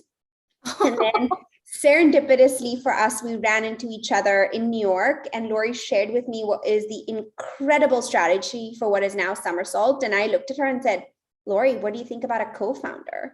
And that's really the start of our journey. And as you mentioned, inclusivity is at the very foundation of who we are. We both come from two very different worlds. Essentially, I grew up in Mumbai, India, Lori here in the US, in the Midwest, but also incredibly global perspectives that we both bring to our brand. And so by nature, inclusivity and thoughtfulness was at the foundation of our brand. And so you're absolutely right. We see that as a trend moving forward, but for us, it's really authentic to who we are. And we believe that the customer can spot kind of the performative inclusivity versus kind of true thoughtfulness. And are we perfect? Absolutely not. Do we admit it to our customer? Absolutely. I think it's really difficult to, in this environment, say you're all the things. We try very, very hard. We take feedback from our customer. We have dialogue with her. And she is actually at the foundation of everything we do, whether that's marketing or product development. And so she is our inspiration. So definitely inclusivity is at the foundation of our brand. And the impetus for starting Somersault to kind of reject kind of the traditional way in which swimwear had been marketed for generations and created, honestly. Absolutely. That's such a funny story, and I can't believe you turned her down. So I'm sure you're glad now that you met. Yes, it was. We were meant to be co-founders, so it all worked out. So I want to back up a little bit because you mentioned COVID. So obviously, it impacted everyone, but it had a very large impact on brands, and marketing is multifaceted. So especially when we were looking at things like vacations, plans were canceled, people weren't making those purchases anymore. And more women were buying swimsuits, were buying sweatsuits than swimsuits. So I just love to hear what did you do to pivot, and how did COVID affect you? Yeah, of course, like all brands, it was an interesting time to navigate, but we really believed in talking to our customer in a way that she wanted to be spoken to. We always say we want to meet her where she is. And that does not just mean where she's shopping, whether that's in a store or digitally. That does not mean actually physically, is she in St. Louis, Missouri, or Germany or anywhere else? It also means emotionally, what does she need at that time? And so when COVID struck, we kind of surveyed what everyone was doing. And essentially, for the most part, everyone was sharing long letters. Hey, this is how we're dealing with it. We know it's a difficult time. We're all figuring it out as we go.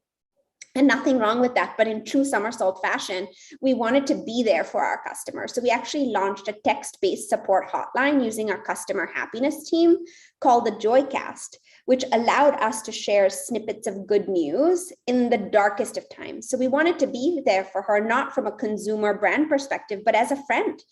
And she could text our hotline and we would send her pieces of good news, including Italians singing from rooftops to kind of get through quarantine, to penguins walking through a zoo because there was no one there. It was all about finding silver linings and going back to what makes our brand really special, which is inspiring a sense of joy. And of course, we have supply chain at warp speed, and now it looks even more brilliant, but we had already launched pajamas and loungewear and other items. And so we were able to provide that for her.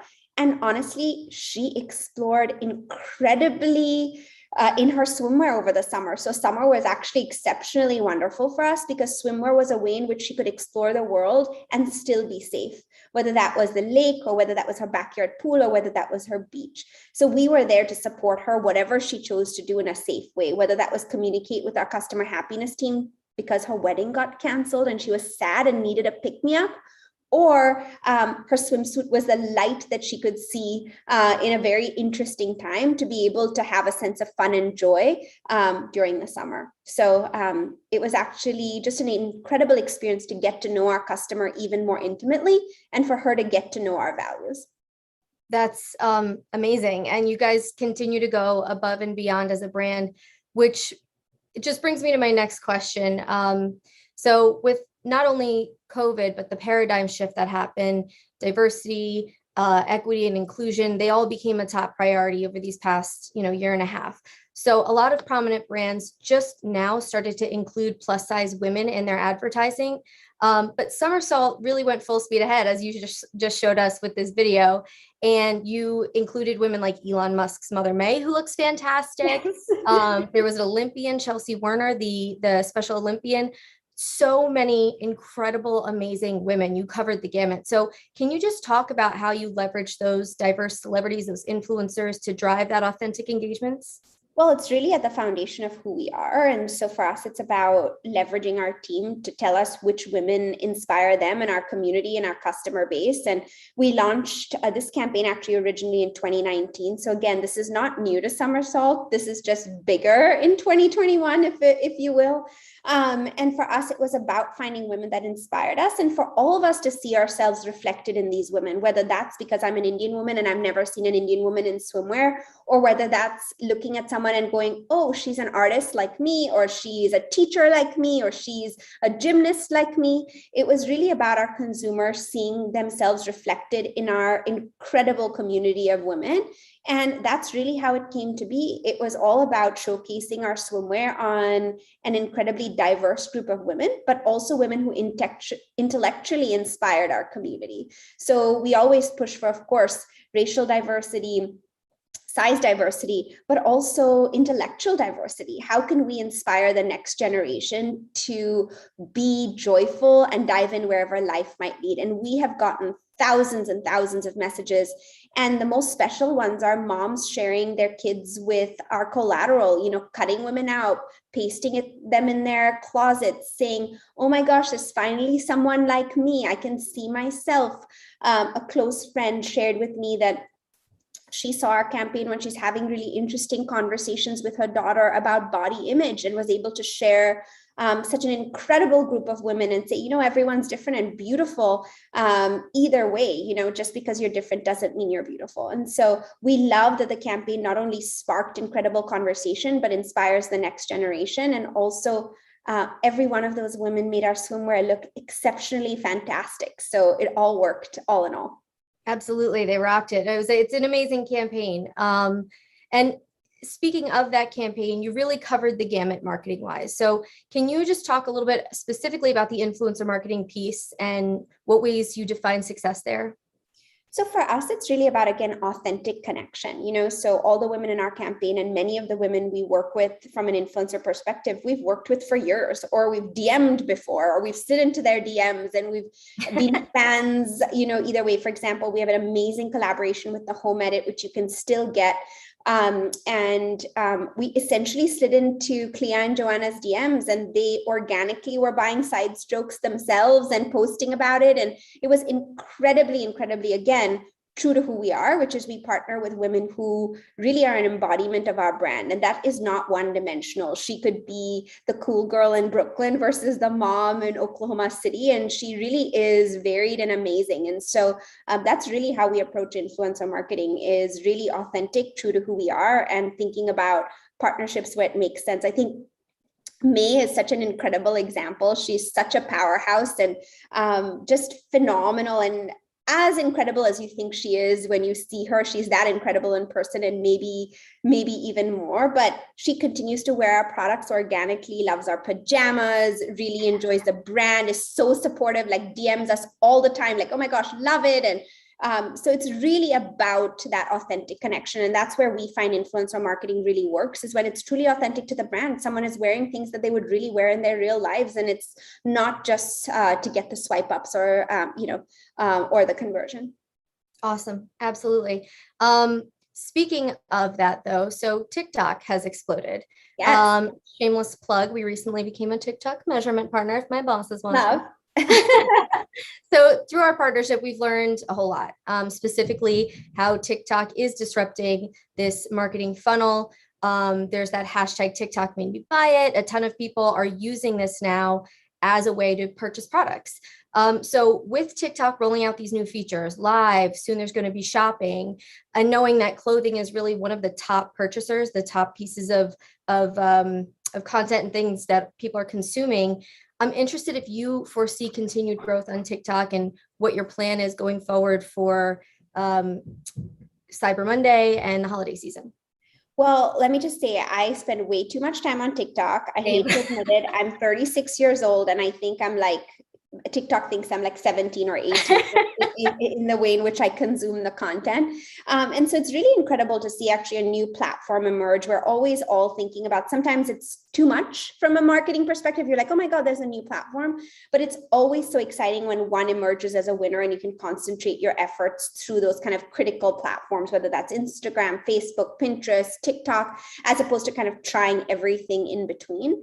And TikTok will continue to be a focus for us. We're really excited. I think I'm really inspired by brands that have a true and fun tone of voice. I think the Washington Post does an incredible job on TikTok. Ryanair, surprisingly, does an amazing job on TikTok. So they've really been able to establish a true tone of voice. And I think brands are figuring out where they fit in that spectrum. And for us at Somersault, it's about constant experimentation. I think brands have been too precious previously, where they need to appear in only one way and one way only. And what happens then is that you kind of miss out on opportunity. And so for us, it's about staying true to Somersault, but experimenting on how the TikTok community wants to interact with Somersault. And we're really excited to continue to explore that. Do you think Somersault would ever come up with like their own challenge or hashtag to? Oh my gosh, nothing is ever off the table. So it's really fun. Awesome. I'll look forward to that. Speaking of people on TikTok, and I know we're both millennials, but millennial and Gen Zers really are more eco-conscious, and it affects how we make purchases. So while Gen Z is often lauded as the more environmentally conscious generation, thanks to our mature spending power, it's actually us millennials that are likely to have been changing the way that we shop and our different behaviors, because of climate change, because of things like fast fashion. So I know that's something that affects you. And from the very start, Somersault was also had a focus on. So can you just talk about how you educate your consumer on social responsibility and sustainability in the fashion industry? Oh, absolutely. Again, this goes back to who we are. I drive an electric car. I try to do all the things. I don't eat meat. I try to do all the things I personally can. However, when we were launching Somersault, we believe that being eco-friendly and sustainable is table stakes nowadays if you're going to build the next brands of the future, essentially. And so again, we have a very honest conversation with our customer. We are authentic to who we are. Are we perfect? Absolutely not. But it's amazing. Every one of our items is either made out of recycled or eco-friendly materials. Our swimwear is made from recycled fishing nets and nylon carpets. So it's just really amazing to kind of continue to enforce sustainability where we can and continue to grow and educate our customer along the way. And when it comes to social good and social change, we're so proud of our team. We donated over $600,000 worth of face coverings to our St. Louis community. So from the Ferguson School District to, the St. Louis Zoo, which is incredible for their staff, and it's a not-for-profit. So we really make sure that we're making an impact both on the larger scale as well as in our local community. We also donated $100,000 to Color of Change and Forward Through Ferguson Together. And so we're continuing to make an impact where it matters. But again, doing that in a way that's truly authentic to us and continuing to grow and learn. And oftentimes we're here to ask those thoughtful questions. Can we make this piece out of recycled packaging? Can we make this collateral from FSC certified paper? What does that look like? And it's amazing how many vendors tell us, oh, no one's ever asked me that. And it's just really interesting to continue. And I encourage all brands to just keep asking the questions. And perfectionism isn't the goal. The goal is to move forward together. And that's what we find is working for us, and being really honest with our consumer in what we can and cannot do is just a beautiful way to exist. I love that. I actually, when I was looking at your website, I saw that you have the little blue ADA compliant button now, which I just read this article about. So it seems like you guys are, Somersault's just constantly ahead of the curve, ahead of everyone, leading the pack on figuring out how to include everyone, but also how to be eco-friendly, because we all share one planet. So I just really love that whole mission that you guys have. And it feels like you are leading the pack where other more prominent brands that maybe have been around a little bit longer are sort of falling behind, which is an incredible thing to see. Thank you. I mean, honestly, when you think about the next 10 years and the brands that will define the next 10 years, we're here to kind of, lead the charge and create something that's unique, create a unique conversation with the customer and learn as we go. Again, we're not trying to be kind of holier than thou. We're not trying to be perfect. We're just trying to do the things that make sense. And what I just absolutely love is that those things are not mutually exclusive from growing a very incredible business. That's awesome. I mean, if you're not going to toot your horn, I will for everybody. It's an amazing company, and I think it's just so wonderful. I love it. Last time I saw you, you were wearing, it was like a wrap skirt. I think it was the beach to brunch. You had said, good memory. You pulled it off the rack. Well, I only remember because I think like the whole, when you got up to speak, everybody was like, where'd she get her skirt from? Where'd she get her skirt from? And you said, you were like, it's not out yet, but it'll be on my website. So I was like hawking the website, pressing refresh, like, when is it coming out? So it was awesome. So selfishly, can you give us maybe a little bit of sneak peek? Is there anything on the horizon that's exciting for Somersault? Oh my gosh, there's so many things coming. So the biggest thing is that we've launched incredible collaborations this year with the Home Edit Rifle Paper Company. Carly Cushney is an amazing designer that we worked with on something called Collection by Somersault. And so for us, it's really about creating things that are unique for our customer, that are a new experience. And so lots and lots of exciting prints launching in the month of July and August. And then Q4 is very exciting for us. We had amazing loungewear sets and cashmere sets that people loved, and more and unique things to expect in Q4. So make sure Somersault is on your shopping list for yourself and the ones you loved, because there's going to be plenty to get, and doing it in a very thoughtful way.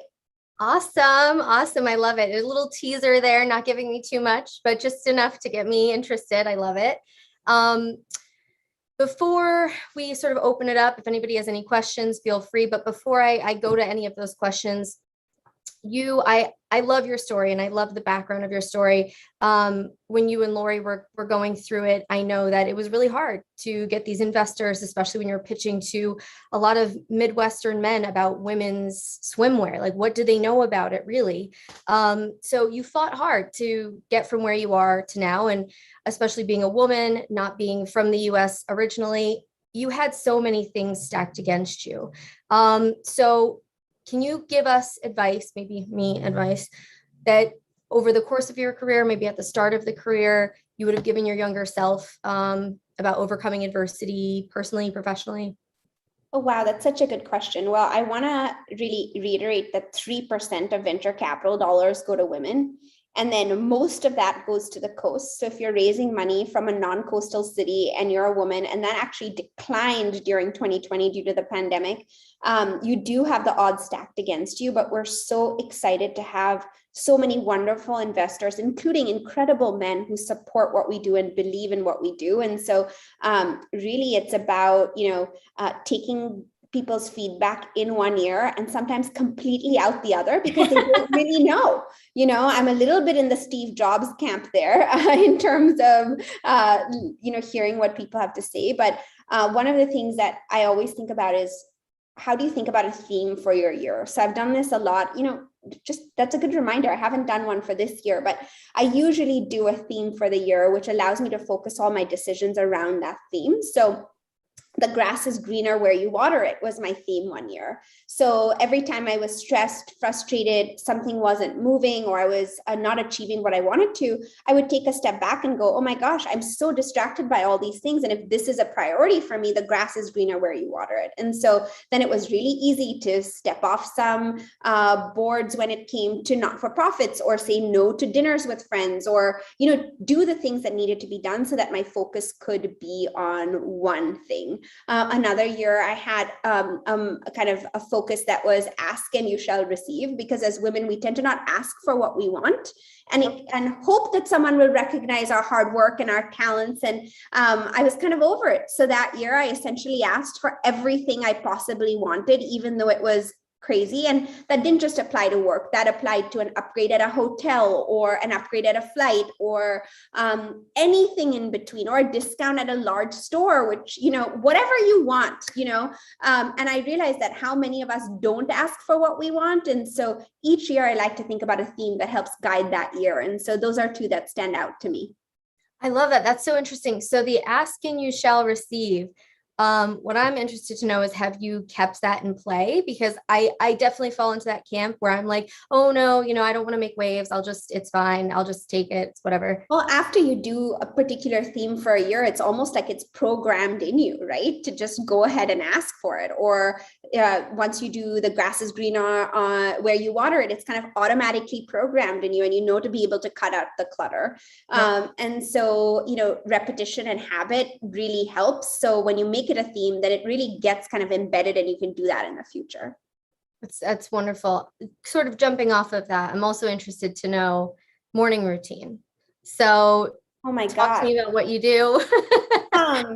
We have 2 new puppies. They are 5 months old. And so the morning routine consists of getting them up and out the door and on a walk. So we live by a beautiful park. I have to plug Forest Park in St. Louis. It is one of the largest city parks in the country and has the most incredible cultural institutes. And so we live right by the park. So we're in the park every single morning with the dogs. And really it's about that family time with the pups early in the morning, and then just getting right to work, and lots of meetings back to back. And so are you working from home, or we are all working from home at the moment, but hope to be able to be together in some capacity in the fall.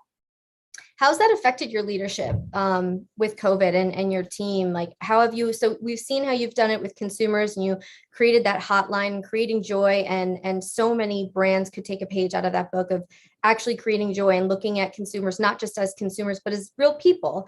So yeah. How did you do that with your own crew of workers? Honestly, our team is exceptional.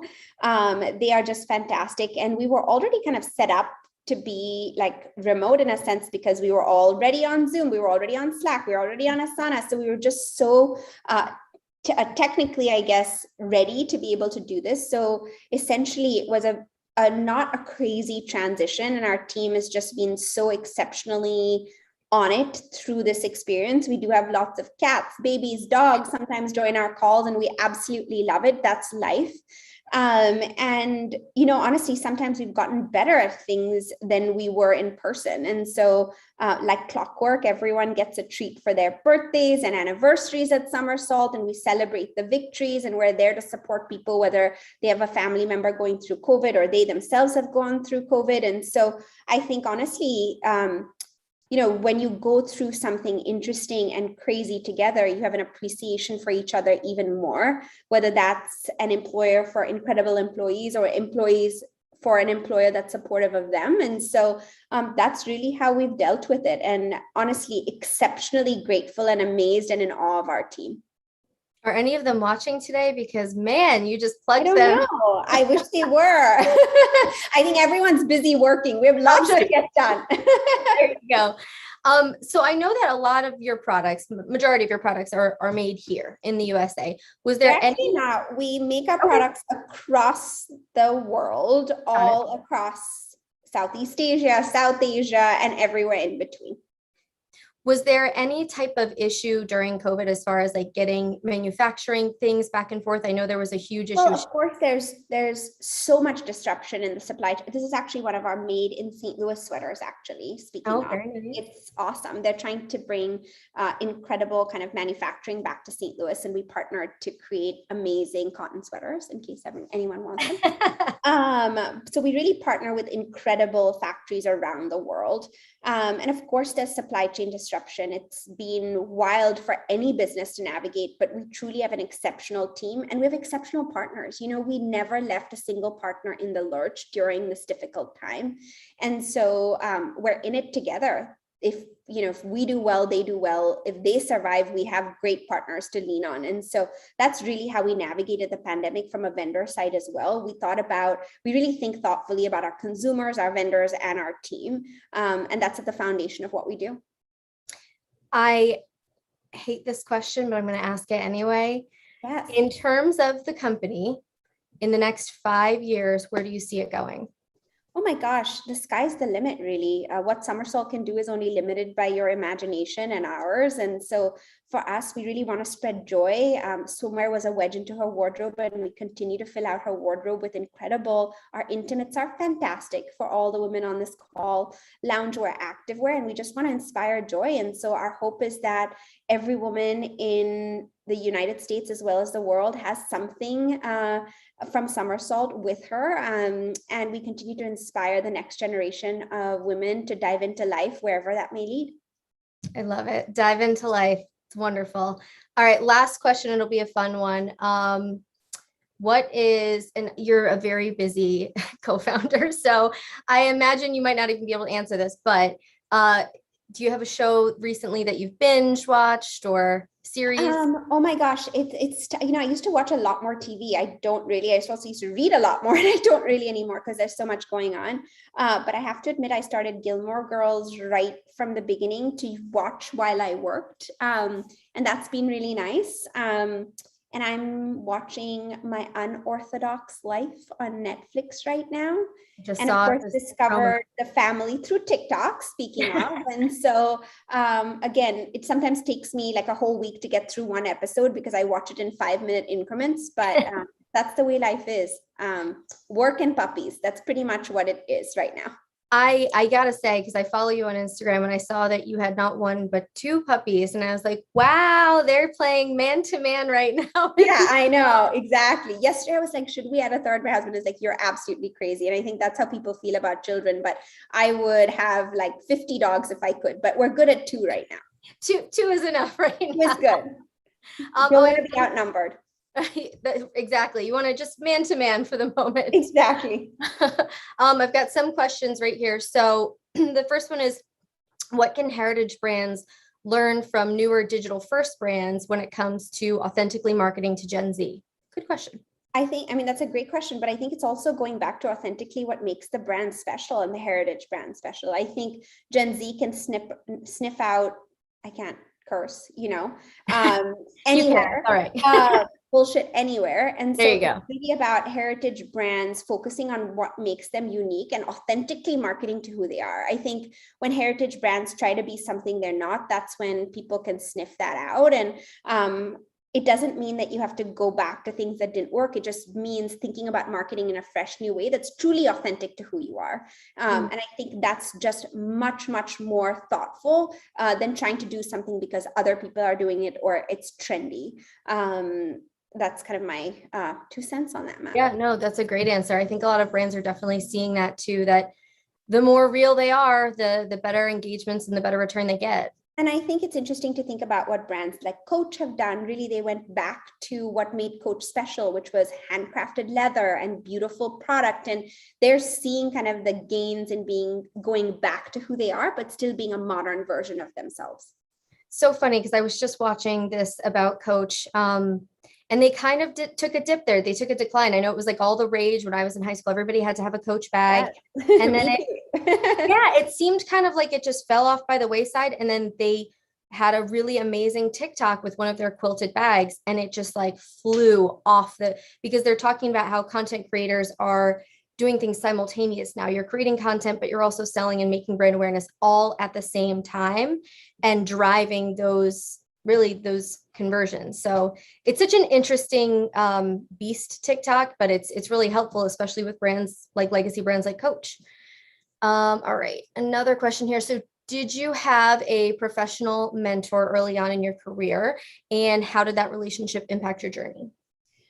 I would not say I've had a specific professional mentor, but I really look to kind of my family. We have very strong women, and each of the women have done remarkable things. My grandmother was, a Bollywood actress in a time where that was not considered a good profession. She really changed the way in which women were perceived in cinema, and then went on to be a producer and launched the careers of many of her children. And so even, in a traditional country multiple years ago, my grandmother was really paving the way for how women were perceived and what entrepreneurship looked like. And so for me, I've just had the most incredible built-in kind of women to look up to from my grandmother and my mother.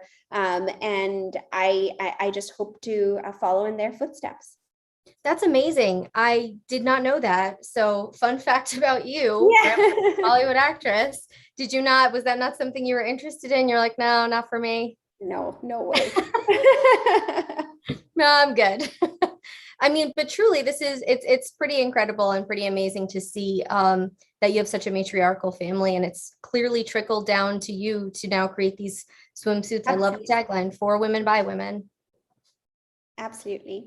Awesome. Well, we still have a few minutes left. I don't know if Chris is going to pop on, but we can just chit chat. I don't have, those are all the questions that I have for you. Do you have any questions for us or No, it's so fun to have this conversation. And I think I'm really excited to see what brands continue to do as we evolve and we all learn about a very different world than we were in 2 years ago and navigate the world thoughtfully. So excited about the future and optimistic about the change we can create.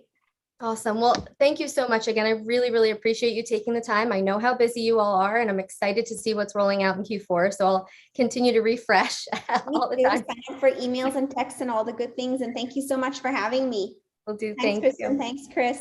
Thank you. Right. Wait, before you go, I have a question for you. So yes. I absolutely loved your video. So cool. Big fan of the Musk family. So I was like, wow, that's awesome. First of all, I have two questions. So first of all, this one, how did you guys get named Musk? I mean, again, ask and you shall receive. We simple, right? reached out and she loved what we were doing and was, excited and all in from day one. Mm-hmm. Okay, cool. So the other question, which is probably more holistic, again, going back to the video, it was so cool and so ahead of its time. You now see, I mean, I'm sure, especially you being in the industry, I just saw the new Sports Illustrated swimsuit issue covers. I saw the change that happened at Victoria's Secret. How prophetic do you guys feel, or how validated do you guys feel having kind of set this trend years ago and finally seeing people kind of fall in line? Well, it's amazing because it's really about collectively, again, making sure women feel inspired, happy, and joyful. And anything the world can do to get us all there is incredible. But it's always nice to know that we started something and a revolution really in an industry that has not been, created and innovated upon in decades. And we're just really excited to continue to set the trends and be ahead of the curve at every step of the way. So excited for 2022 and what Somersault will do then, and have a lot of people hopefully talking and watching as we continue to grow. Well, congratulations on all your success, Reshma, and continued success for your team. One quick note before you go. This was Kristen's first ever panel that she's done. She did amazing. Great job. Kristen, you were fantastic. Thank Kristen, you need to bring back more clients. We love it. Great job. Thank you. I'll do that. Awesome. Well, thank you guys Have both a great day. so much. Bye. You too. Bye-bye. Take care. All right. So that was another fantastic session. Thank you to Reshma and Kristen for joining us today. For our next fireside chat, we are joined by James Swartz, the VP of Marketing at Remax. This session will be moderated by Ashley Gomez, Director of Sales at Influential. Welcome to the stage, James and Ashley. Hey there, James. Got you on mute. How are you? Doing great. How are you? Hi, guys. I am here. Hey. I love the pin, James. I had to throw it on. Gotta rock it. I swear to God, this is the God's honest truth. I was on a hot air balloon, probably like 8 years old, and it was at a Remax event in Boca Raton, Florida. They actually rented a balloon, and that was my first experience in a hot air balloon. So I always have that memory of Remax. That is awesome. I hear a lot of those as children, because I remember the same thing. I didn't know what it was until I'm like, we were playing in that balloon envelope as kids. Yeah. Do they do that anymore? Have you heard about it anymore? We have a really cool school program, and pre-pandemic, my team used to manage about 350 local events with that balloon. Oh my God, how fun. I love that. All right, well, I'm gonna leave you guys to the conversation, but had to tell you about my fun experience. Thanks, Chris. Awesome. I have not been in a hot air balloon, so Chris, you got that on me. So out. very jealous of this. It's a bucket list item, so hopefully I get to it eventually. Hi, James. Nice to meet you. You too. I'm very excited. So this is actually the first time I've done Brand Innovators. And when Chris was saying, hey, this is our lineup, and James is on board, he's from Remax, VP of Marketing, I was like, this is like the perfect, I have a passion for real estate and I work in the marketing space. I'm like, this couldn't be more ideal. Please sign me up. So I am very excited to have this conversation with you today, and to dive deeper into your role at Remax, all about the real estate market. It's obviously been an insane year, so definitely want to dive into that as well, but very excited to chat with you today. You as well. Cool. So let's dive into it. I know we have a half an hour to chat before we open it up for Q&A with all of our fans. So I would love to start. I've done a deep dive on you, stalked your LinkedIn profile, done the whole thing, Googled every article I could find about you. But would really love, to just hear more about your journey, how you started at Remax.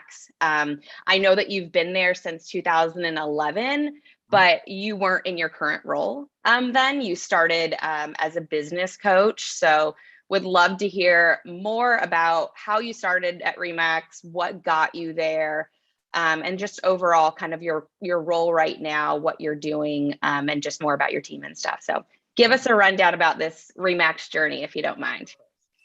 Well, thanks for having me. This is going to be fun. So I started off in real estate. I actually started in home building. Some family friends of mine were in the home building industry, had a top 10 builder. They were a top 10 builder at the time. And I thought I was going to go into finance or sales or something else. Marketing for me was always the touchy-feely part of like theory in school.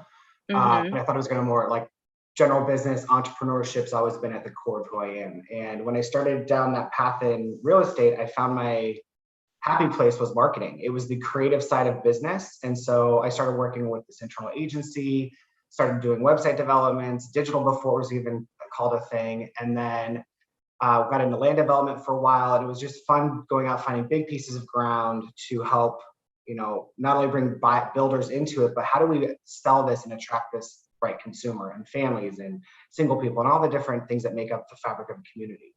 And so I did that for a while and then started my own marketing company. And my mom got sick. There was some stuff that happened in life. And I had always questioned, I was always in marketing, wanting to do something different. And I got a call from Remax about a business coach role, which was very consultative to all of the franchisees, kind of liaison to headquarters. So it was a way for me to get into operations and sales and some of the other stuff that I've dabbled in, but really take that with my marketing background and help our franchisees grow a business. We now call them franchise development consultants. Did that, manage a territory, anything from renewals, agent recruiting, all of that. And then got recruited away to a tech company and then did some health and wellness, came back in 16.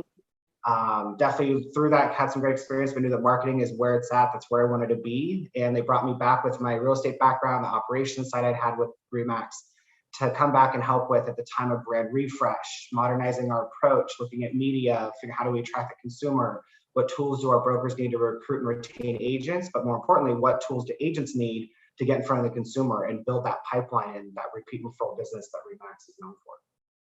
So it's been a lot of different kind of parts that brought me here. Yeah, definitely. That's a great background, a great way to start. So do you still have your real estate license? Do you keep it up to date? I do not. Okay. Because I'm in the market, I'm looking, and I'm in LA, and it's tough out here. So could use somebody on my side. It's something that I think would be fun. It just, for me, it got to the point of keeping it up with the CE credits and whatnot and not using it. It went to the wayside. No, totally makes sense. But very interesting. I love that you started that way and that you've built up to where you are now in the role. So would love to do, a deeper dive. Obviously, Remax is one of the top and most recognized real estate companies around the globe. So from, a brand perspective, how are you guys differentiating yourselves and continuing to build on that big brand that you are, the image that you are, as Chris had mentioned, your hot air balloon logo? How are you guys continuing to differentiate yourselves in the space against the other big competitors that are out there? Yep. It's a unique challenge. It takes a multi-tiered approach. And so we definitely look at the global side, we look at the national level, but then really getting into region. So how do you localize that message and that creative and that value prop as it relates to different models or even different ways real estate sold? I mean, when you think about a condo in New York is very different than a condo in the Midwest versus even on the West Coast. There's nuance there. So how do we tailor that? And then really, global, national, regional, but then really getting into brokerage level branding as well as agent branding is how can we provide the tools and resources they need? Helping them with content creation, helping them with multi-channel media that they could use, they can adapt. Co-branding is really important because obviously the brand, I think, brings credibility to that conversation, but our brokers and agents bring that brand to life. And what they do, how they do it, who they serve, the community, it's all a little different. And so really, how do we allow them to adapt and scale that and personalize that, put themselves with that brand? No, that makes a ton of sense. So specifically your team is responsible for across the board as far as branding, what your image is against other competitors. And then you're allowing different markets to kind of take that and differentiate themselves to a certain degree. In some cases, just to be clear on the regional side, like we're still running, like my team manages 172 local campaigns in addition to national campaigns. So we're running those. But then the brokerage and agent branding and their marketing and their advertising and the tools they use come in, we provide that to them. And then really think of it, we're consultants. What kinds of KPIs should they be looking for? What does success look like? If you're going to do this, or hey, you're trying to go after getting listings, how might you do that? If you're trying to represent as a buyer's agent, how might you do that? Here's some content you can use. We're trying to give them those tools so they can personalize it, but still it feels Remax. It's that consistency that matters. So no matter where they are, that local agent's advertising, that brokerage advertising starts to be kind of impacted by the breadth of the regional ads and the national layer on top of that. Yeah, and I love that. Obviously, when I think of Remax, I just think of it as so huge and global. And I love that you guys are not only, you know, on that national scale, but you guys are also helping in local markets as well. And your team has, you know, their hands in that as well, which is really great I think to see. that's what honestly is like one of the biggest privileges I think with what I do. I mean, home ownership is an American dream, but so is small business ownership. And we just sit right in the middle of that. We're helping independent agents build a business within their brokerage, within a bunch of brokerages with a big brand. We're the biggest small business around. It's cool. No, I love that. And it takes us into kind of our next question as far as, you know, these brand campaigns that you guys are building. Obviously your team does an amazing job across multiple verticals. I know, you know, you had mentioned, and just from doing a little more of a deep dive into you, digital is really where you love to spend your time and energy as well as money. So would love to really better understand like which marketing platforms, obviously the year has been so different. We'll dive into that a little later. But like what marketing platforms have been the most successful for you guys? Are you changing in real time? But really, where do you love to see, you know, your marketing dollars spent? Where has it been most successful for you guys at RE/MAX? And everybody wants that secret answer, right? And for me, it's really that that entire media mix is so important. Because I need to maintain awareness, right? Unaided is important. That's the kind of key version of awareness that we focus on. But total awareness is a definite part of it. So there's certain media and tactics with TV, video, radio, things that applies to. But what we've been really looking at is knowing there's only so many 5 million transactions in the US, right? How do I go find those intenders, those hand raisers? And so one of the cool things we've been doing the last few years is shifting from not so much one message for everybody, but how do we nuance that message by geography or who you might be in the process, right? And looking at different behavioral things like family formation, family separation, job transfer. So starting to look at, you know, what different digital tactics it could be, you know, the knot, the bump, they're thinking about family formation, or maybe they're growing out of their current space. How do we start to put the brand into that conversation with tools and resources, home search apps, that type of thing, to get the brand on that short list? But we know that most of the time, how do you find an agent? You're going to ask someone you know. It's a referral. So then also making sure we give those agents the tools to do the same thing to create their own awareness, and just try to draw people into that full funnel approach, but really across multiple channels, multiple mediums. How can we convey the right message at the right time to the right audience, but also empower the global network we have to do the same thing and serve their communities. Got it. I you know, obviously coming from the influencer marketing space, so wouldn't be doing my job here if I didn't ask how you guys are, or if you are activating influencers, your strategy behind an influencer approach.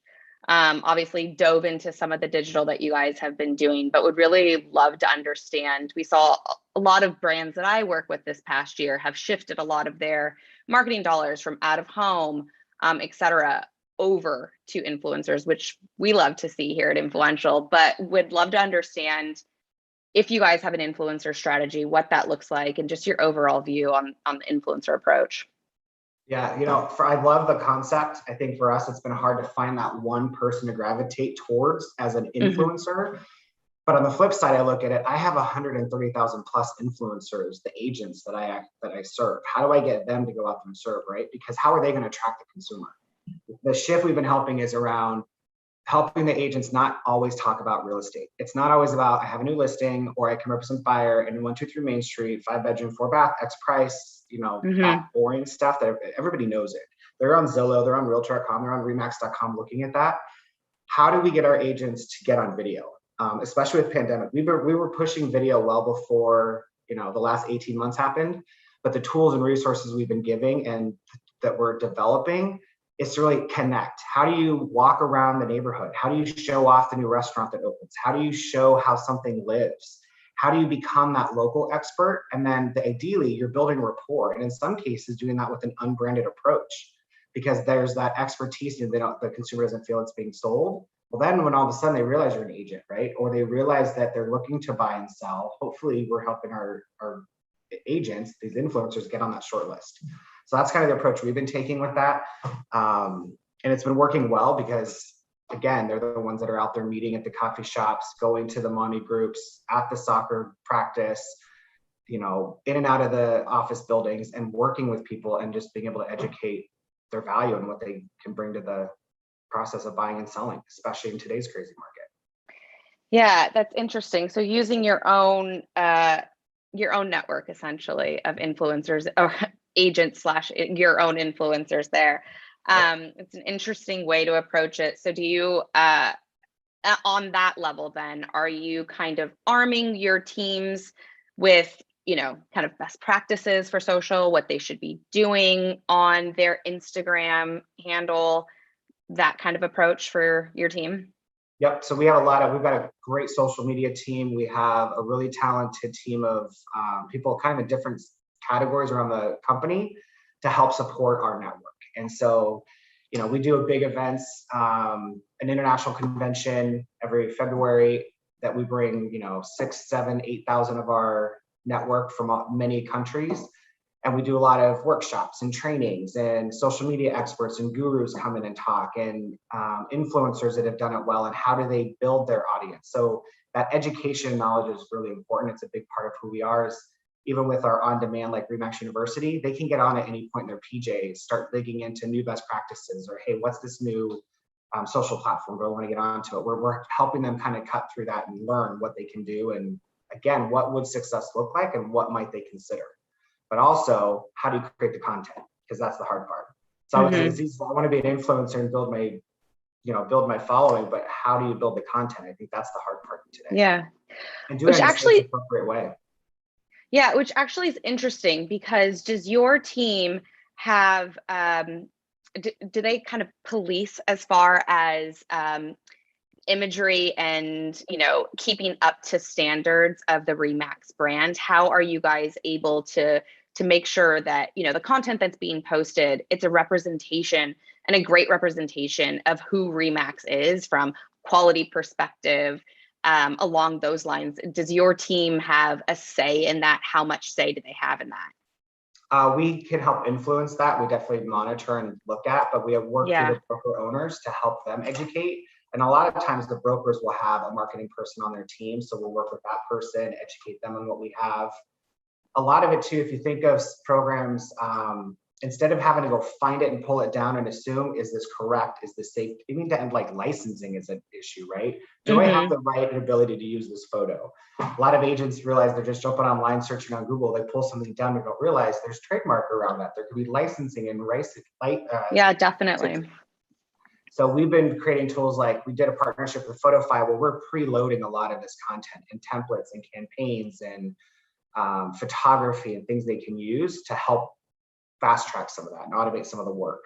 But we definitely sometimes you have to have those uncomfortable conversations, but for the most part, people want to take this down immediately. Yeah, they put the right stuff out. They were trying to do, you know, right. Some are a little quirkier than others, but again, I think what's cool about that is, for us, it's my brand has multiple voices, right? It's very inclusive. So when I think about, you know, again, the shift from demographics, a 25 to 54 adult predominant female was the target back in the day. Well, now we look at who are the people that make that up, and how do we find out what makes them tick, and what are they doing and what are they not doing? And that's where our agents really, they kind of find their niche because they know what they're going after and who they want to attract and appeal to. No, it completely makes sense. And I love that approach, that you guys are hands-on, but to a certain degree, allowing, you know, your agents to have their own kind of voice and brand, while at the same time keeping up with the Remax look and feel and just the brand on that level. So this is something that I'm really interested in chatting about now. Obviously, this past, you know, year and a half in the pandemic has been a challenging year in the economy in general. So we're seeing just a ton of people, obviously, unfortunately, losing their jobs, different businesses having to shut down, et cetera. At the same time, the real estate market is on absolute fire. I live in LA, and I know multiple people that have been in bidding wars for different homes across the county, and I've never seen the market so hot, and I don't see it slowing down anytime soon, which is incredible. From a marketing perspective, how are you, being empathetic to people that are going through a challenging time, shifting your messaging, et cetera. So being aware of what's going on in the economy, but also understanding how hot the market is right now and how, well your agents are doing and just real estate in general. Would love to better understand how you guys are approaching that, how you're shifting your messaging, how you shifted it in the last year and a half.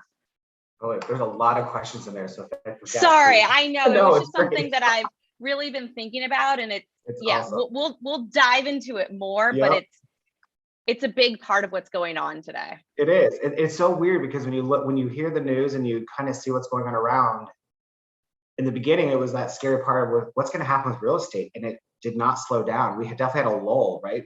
Especially with shutdowns and things happening, we pulled all of our advertising out of the mix. Literally scrambled, came up with a consumer message, kind of that calming, peaceful message we want to put out to consumers. But then we really had to double down with our network, especially when you think about the global impact. I mean, we still have countries that are shut down. We still have people that are in and out of this today. They're all at different varying levels and degrees. But what's interesting is what we really wanted to help the network understand was this is not the time to get forgotten. This is not the time to back off. This is also, especially early days, this isn't the time for the hard sell either.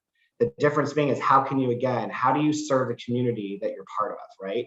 So we saw things with virtual tours obviously picking up and virtual open houses, but we even had agents getting like virtual happy hour events in their communities, or getting buyers and sellers together, or mommy groups, and just being a support and resource for people to ask questions. Some of our offices became locations for supplies.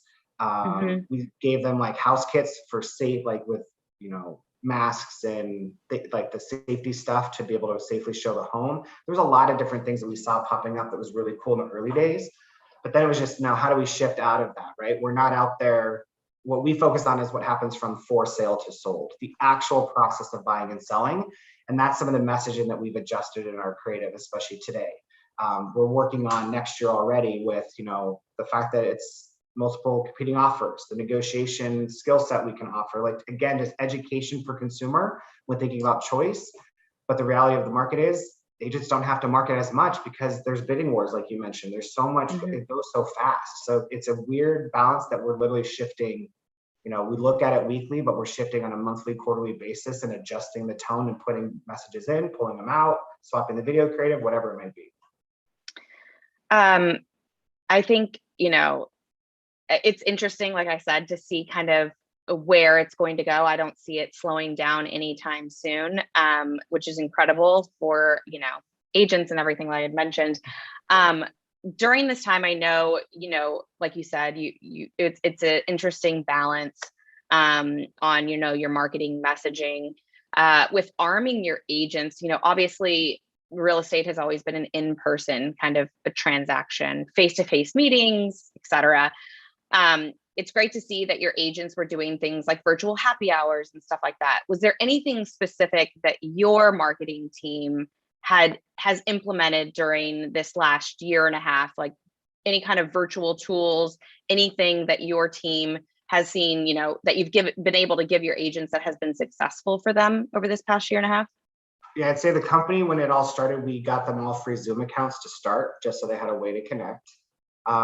We have a site called remaxhustle.com. We started putting out a lot of different content tools around that. So one of them being, don't get forgotten. Here's a way to create a custom ad. You can create a custom commercial and just put their end card at the end of one of our spots. We also rolled out a really cool, it's called a custom video editor tool. If you think of like a Photoshop meets iMovie with kind of the Instagram movie filters and kind of just some of the best of a little bit of both, we built this video editor tool to allow our agents to create custom video without having to have a videographer, without having to know how to use iMovie, and just simplify it where literally take pictures and videos on your phone, little sound bites, and create anywhere from a 15 or 30-second version if they want to advertise.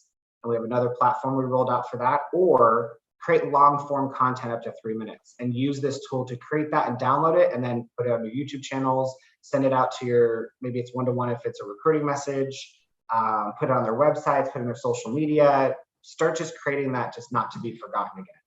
There's just a lot of different pieces of content we created. Photofy, another one I mentioned earlier. How can they use that to create content? Even videos, they can take a video on their phone and put an overlay on it to maybe kind of brand themselves or further the conversation with the next step.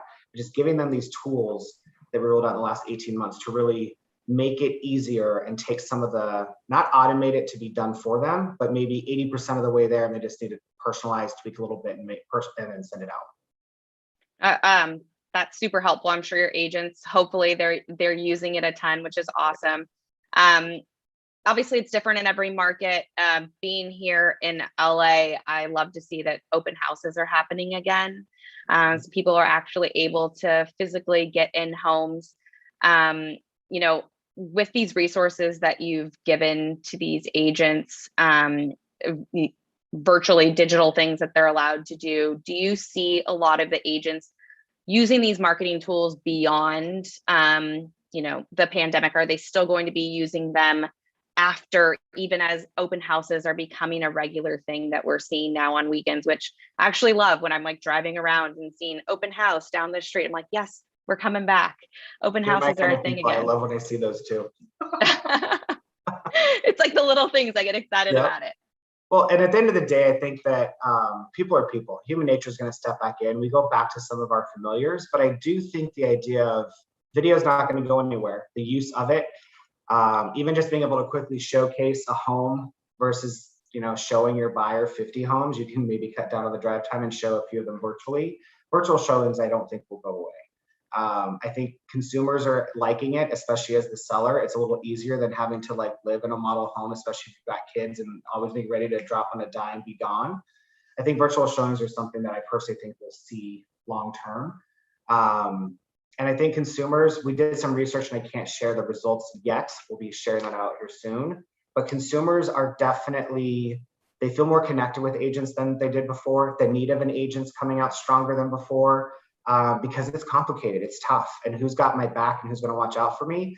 But they really have enjoyed the technology enables them to kind of figure out what part, like especially in the home search or that process. They're looking for the way to know where they fit in the process and let the agent kind of take some of the harder parts or the things that they're not comfortable with. So I think it's definitely going to be an interesting hybrid as we go forward and look at what's happening and how do we match the consumer and the different types of consumers and comfort levels with what they what they need, what they can do, how they can get into a home. And I think just anything, you know, as a consumer myself, just the ease and the convenience, you know, just seeing real estate, just rather than having to go to the open houses, like there's so many different tools that, for example, Remax has been able, you know, allowed the consumer to do from the comfort of their home and knock things out while they're working remotely or whatever. If you just look at what a consumers have their behavior, I mean, the amount of time that consumers spent through the pandemic and still now looking at real estate online and sifting through photos and pictures, and it's hours. It like I saw a stat that literally was like mind-boggling. Like, they're spending more time looking at homes than they are on Facebook and Instagram and all the others. It was shocking. I mean, even that funny Zillow SNL skit that happened, we got a little plug in there. It was hilarious. And they were calling it real estate porn. It was a real thing. People were like daydreaming. Well, I thought I liked my house. It lives different now. And now I've got a place where how do I do with work and school and home? It's weird how home is shifting for what our priorities are, what's important to us. And that's 100%. Yeah. And I am one of those guilty consumers that spends a ton of time on different platforms looking at real estate. So, okay, cool. So we have a few more questions here before I have to open it up to everybody else and selfishly let other people talk to you too. I've been selfish with my time here. So, okay, really quickly, since, you know, obviously you've been there since 2011, you had the stint, you left, you come back in your marketing role. Your entire experience and career at Remax, what is something that you would say has been your proudest moment during your time there? You know, what's funny, and I don't mean this to sound cliche, I think it's how we adjusted with the pandemic. I mean, we were even like talking to my internal team. I don't believe you have to be at like button chair in a certain location in order to do a good job. This has really shown that that's possible, right? We've been able to expand our talent pool, the level of support, how we were able to really come together, adapt quickly while we were all trying to figure out what life meant, like what that was meaning and how we were going to get through this. And are kids going to school? Are they home? Are we in? Are we out? And it was just a lot. But I'm super proud of how we all came together, not only as a headquarters team, but the global teams, like coming together and really supporting each other and helping and having that, being vulnerable to answer the questions and help them get through this. It was rewarding. It was one of those reminders that it's cool to wake up in the morning and realize that it's not just about like, what am I going to do for myself today? It's, I have so many people that we're responsible for. How do we help them? How do we serve them? And it was, I'm proud of what we accomplished. That was really cool. I love to hear that. I think you guys have done an incredible job. Like I said, the market it's been incredible to see, but I think just knowing that responsibility and what you guys have taken on, I think you've done an incredible job. So couldn't be more excited for you. All right, I'm gonna open it up in a second here, but this is more, a personal question to you. What are you what's that? Are you gonna make me cry? Maybe, we'll see. That's the goal here. No, looking at the next, we're at the second half of this year, the back end. Yeah. What are you looking forward to most personally, on a personal level, and then professionally too? I can't believe we're halfway through the year, but here we are, and would love to see what you're looking forward to. I think on a work level, professional level, I missed my people. Like my extroverted soul got crushed in this pandemic. I want to travel again. I want to get out. I want to see the world and with my team and go meet our customers and just get back out there. That's what I'm really excited about. And I actually have trips that got scheduled for the second half of the year. So it's actually happening. I'm going to get these wings back. I think on a personal side for me, it's health. Like the quarantine 20 was real. My body feels wrecked. Preach. I literally put jeans on for this and was buttoning up the shirt. And I'm like, God, it just snugs a little differently than it used to. You didn't have to do the bottom half. No one's looking at this. I'm just like, for me, it's that reality of I'm not as active as I once was. I really need to I got to get myself a priority again. I need to make myself a priority. And so that's something I'm working on a home gym right now. Just got a Peloton in.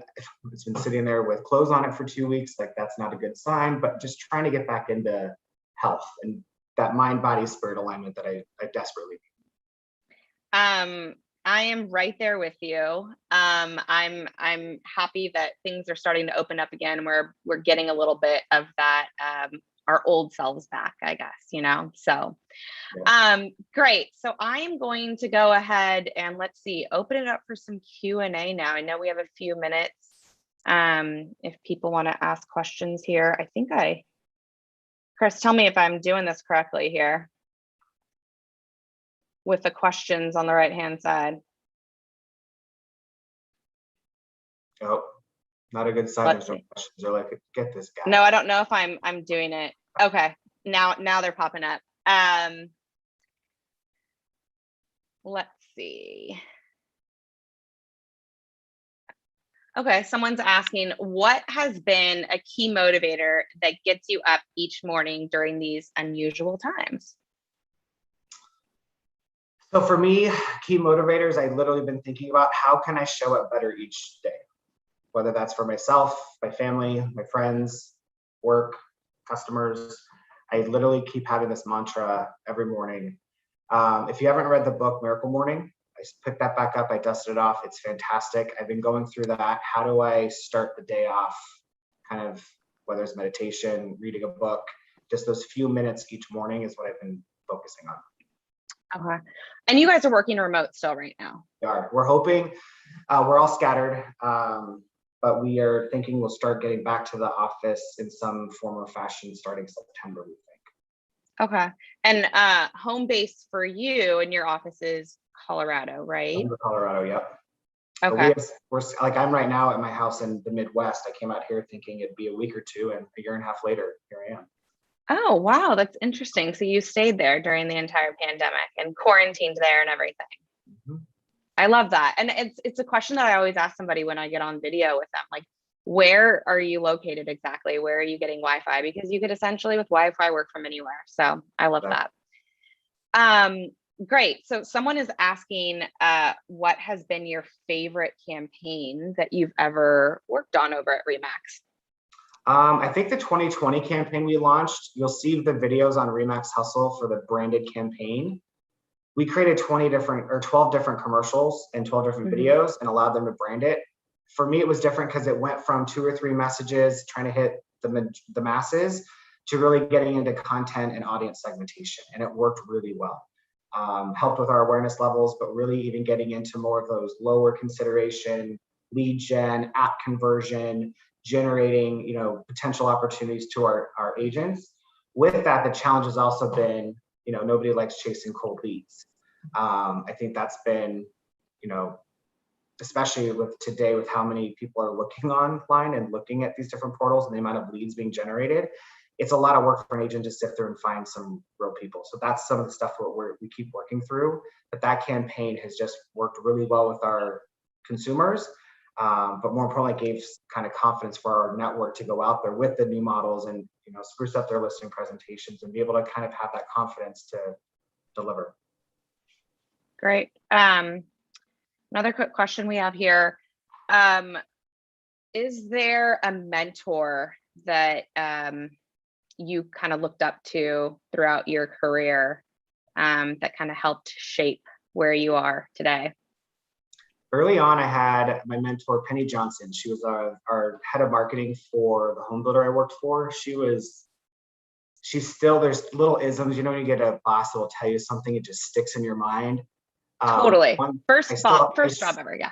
I literally still think about her often, especially when I'm questioning, is this the right approach, or looking at results and it didn't necessarily go the way you thought, so you're trying to figure out the shift or how you're going to pivot. But she always told me that business is not about being perfect, it's about problem solving. And I think for us, sometimes I think, especially with marketing, it's that perfect campaign, there's everything figured out. And while yes, you want that to happen, especially when you're dealing with a brand my size, I don't want to make a mistake. But what's cool is we do allow for some testing and some trying of new things. And how do we think outside the box to approach the problem, you know, finding a seller.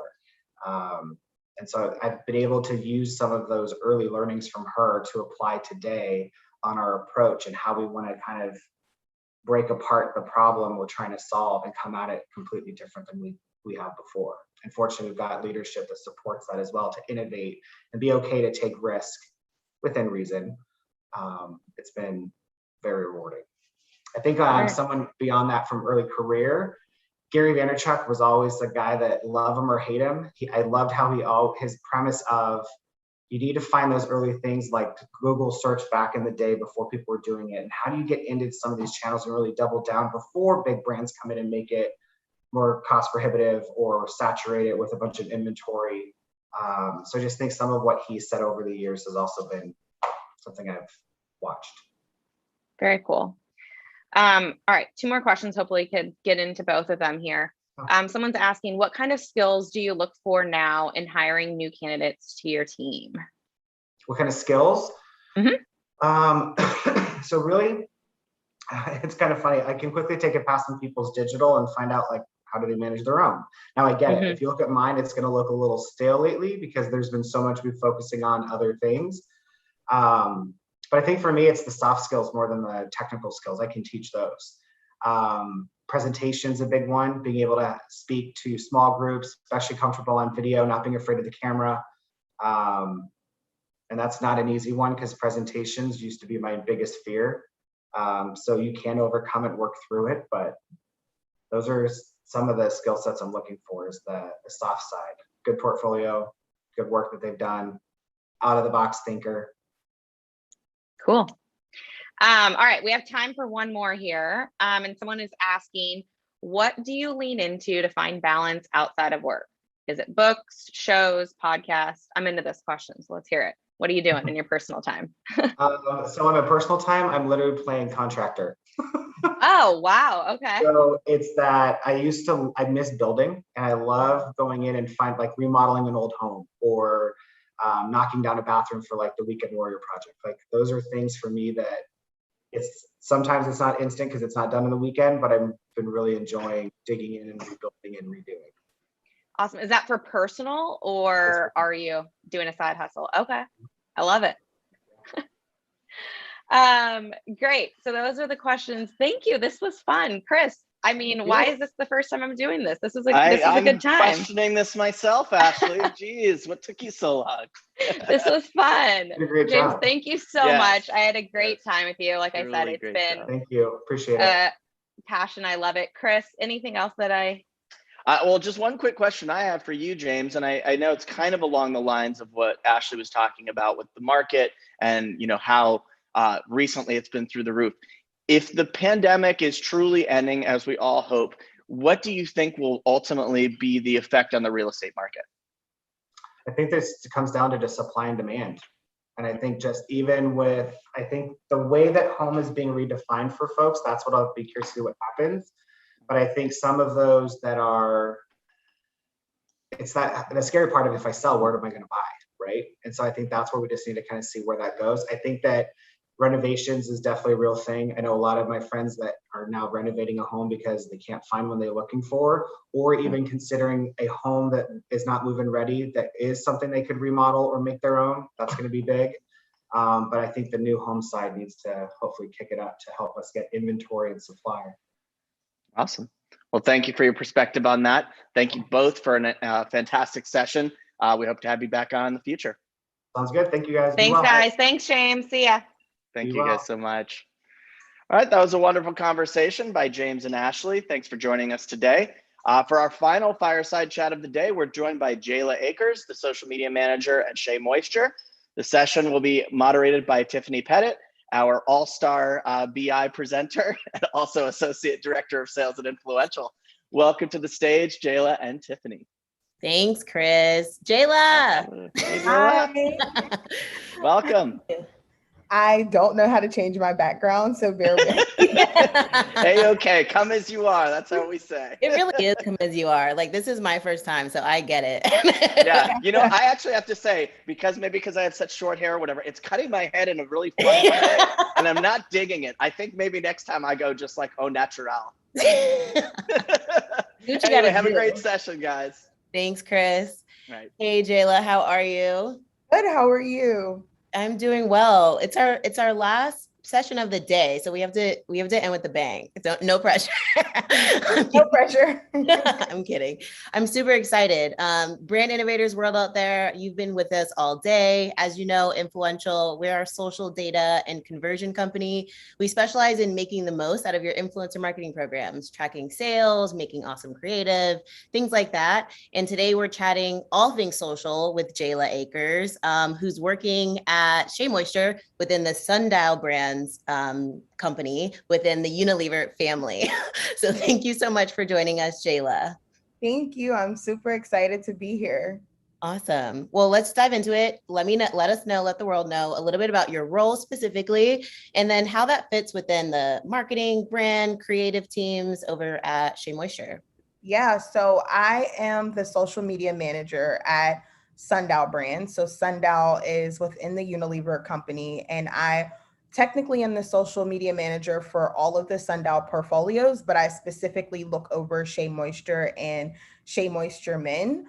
So what I'm responsible for is sort of acting as a liaison between our entire engagement team, which is considered our marketing team.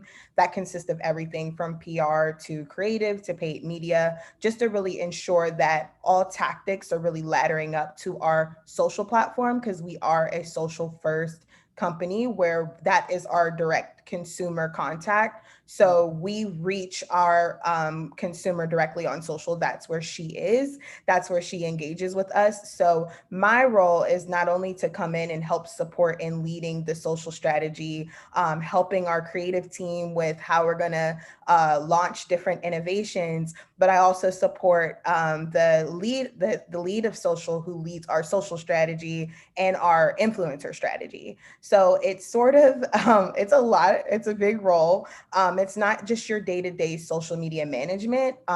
It is, I work on calendaring and making sure we have clear objectives month over month, but it is really making sure that all of our tactics are laddering up to an overarching goal and that our consumer feels seen and heard.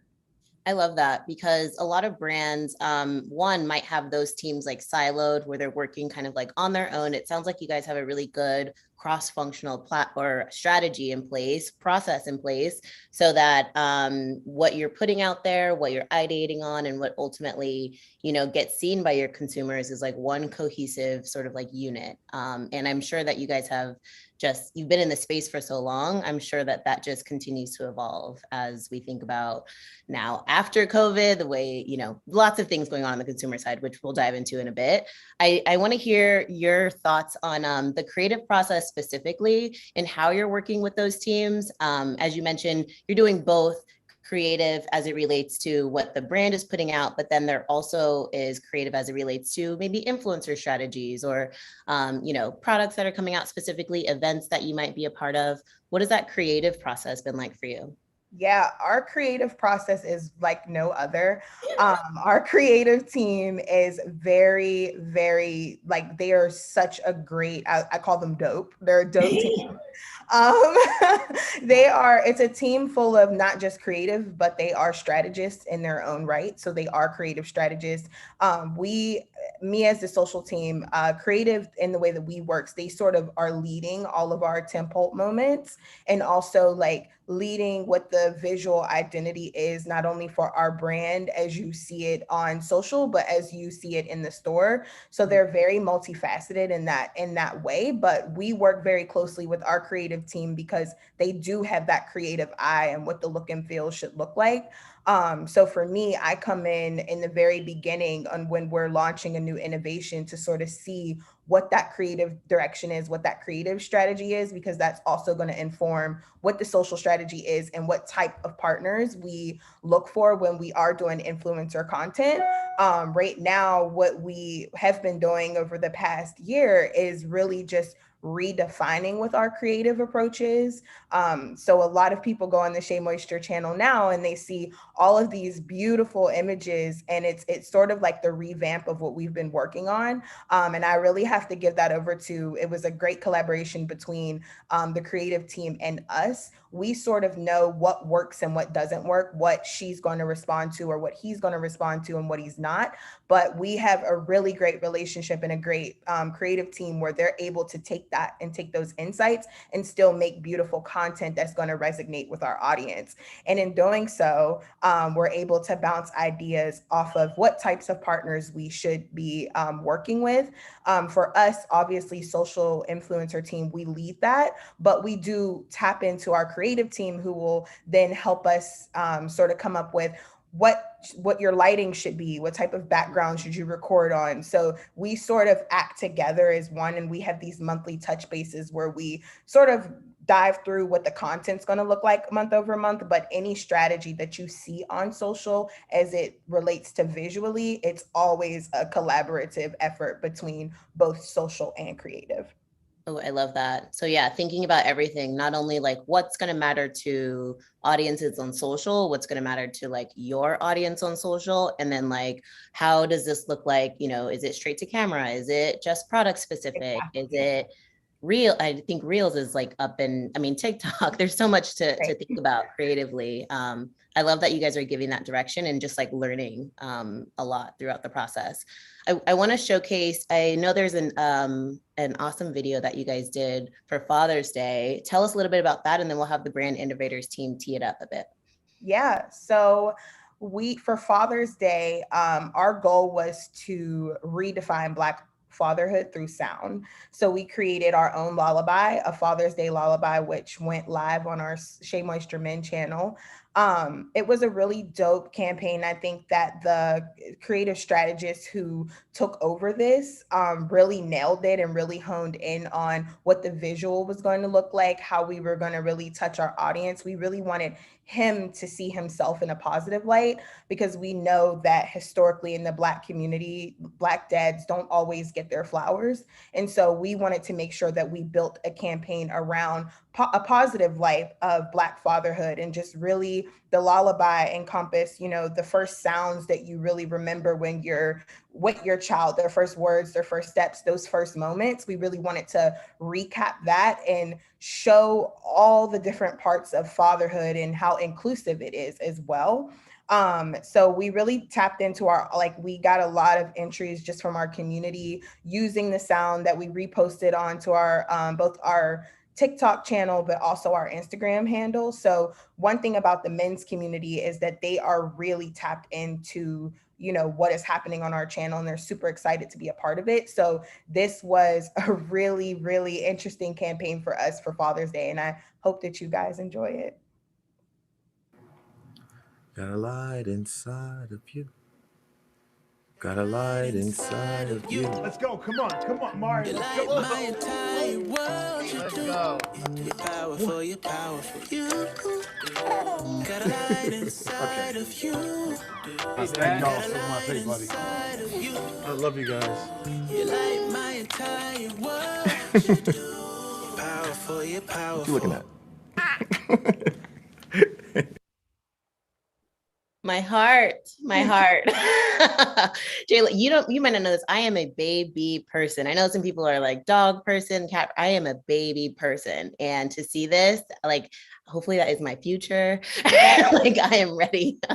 When we all reviewed it internally, we were just like, it was a tearjerker. When we reviewed all the assets together, we were just like, this is it. This is the one. Like, we are ready to launch this. Like, just the powerful just messaging behind what we were trying to do and what we were able to accomplish. And in that campaign, we were able to bring on all creatives of color to really make sure that the Black voice was being heard in this campaign. So everyone down to who shot it and the production, everyone was of color in that campaign. So that was something for us that was very important, as well as we continue to tell Black stories. I love that. Love to hear it. I thoroughly enjoy it. I know, generally Shea Moisture has always been at the forefront of making sure like all melanated folks out there, I mean, all of us are, but especially people of color, multicultural, you name it, should be represented in the content that you're putting out. Also, it's a product that's for, all people with textured hair, men, women, all of that. So really thoroughly enjoyed that. It makes me dive a little bit more into the influencer component to your work. Let us know, what is the role of influencers? Do you only use them as like content creators from like a upper funnel, really like awareness play, or have you used them to drive, sales online, sales in store? What is, how do you work with influencers, and what are the different ways that you've tapped into them? Yeah, so we use them in both. We have worked with content creators to help drive new innovations and, drive to specific retailers that we're targeting, what our KPIs and benchmarks are for those particular SKUs. But then we've also tapped into influencers just to bring awareness and to drive engagement and to have fun.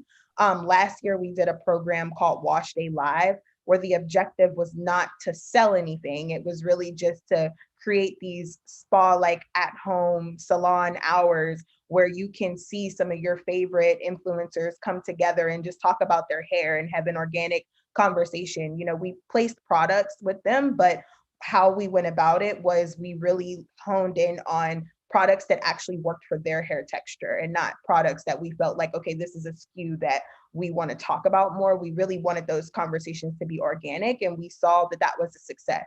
We're always thinking about her first in anything that we do. So on one hand, yes, we develop influencer content and we work with our partners to sort of help us amplify any type of campaign or innovation that we're launching. But then on the back end, as we're seeing platforms like TikTok take off and Reels on Instagram, we're really tapping into how we can have a cohort of influencers that we are constantly working with just to build out content, because we know that that's what our consumer is looking for. They're looking for content that resonates with them. So over the next couple of months, you'll start to see more of that coming into our platform. But I think that's something that you're going to see just across the board in the industry as we start to go to sort of this videos really are what's driving all of these platforms.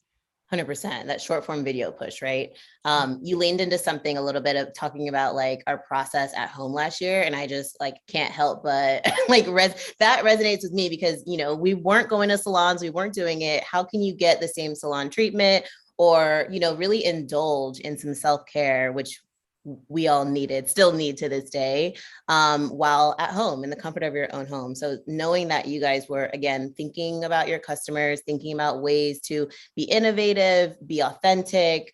I don't know for sure if you guys launched specific products, but just letting people know what's available and what you can do with it, I'm sure was really, really impressive and cool. Yeah, we actually launched a whole campaign called At Home with Shay last year.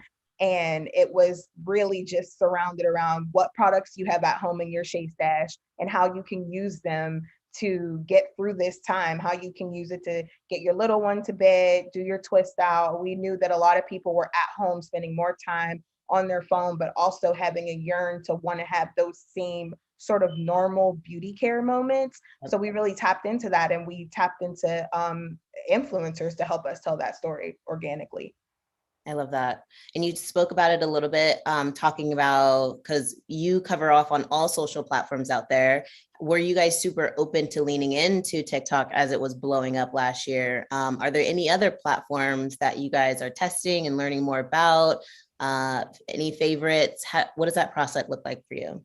Yeah, so I think just like everyone, we are very interested in TikTok and sort of working on what that looks like for us, as well as more video content, you know, really amplifying how we reach our audiences on YouTube. So those are big opportunities for us. And I think it's a big opportunity for just the industry as a whole, as we see that short form videos are becoming the new thing. I mean, they've always been around, but more people are yearning that content. So I think for us, that's where the area of opportunity is, and where we're hyper focused is trying to really tap into that video, whether it's on TikTok, whether it's on YouTube, or really just pushing through that real content, since we know that's what's being prioritized. Interesting. I love to hear that. I know some brands have been testing even more recently. Have you guys considered also like live moments? I know it's always so weird to do it when like, especially if you're working with like influencers, to get someone to, you know, comply and do everything live is like always an interesting experience. Have you guys tested in that space before? Yes. So last year we had a lot of live moments. Wash Day Live was one of them.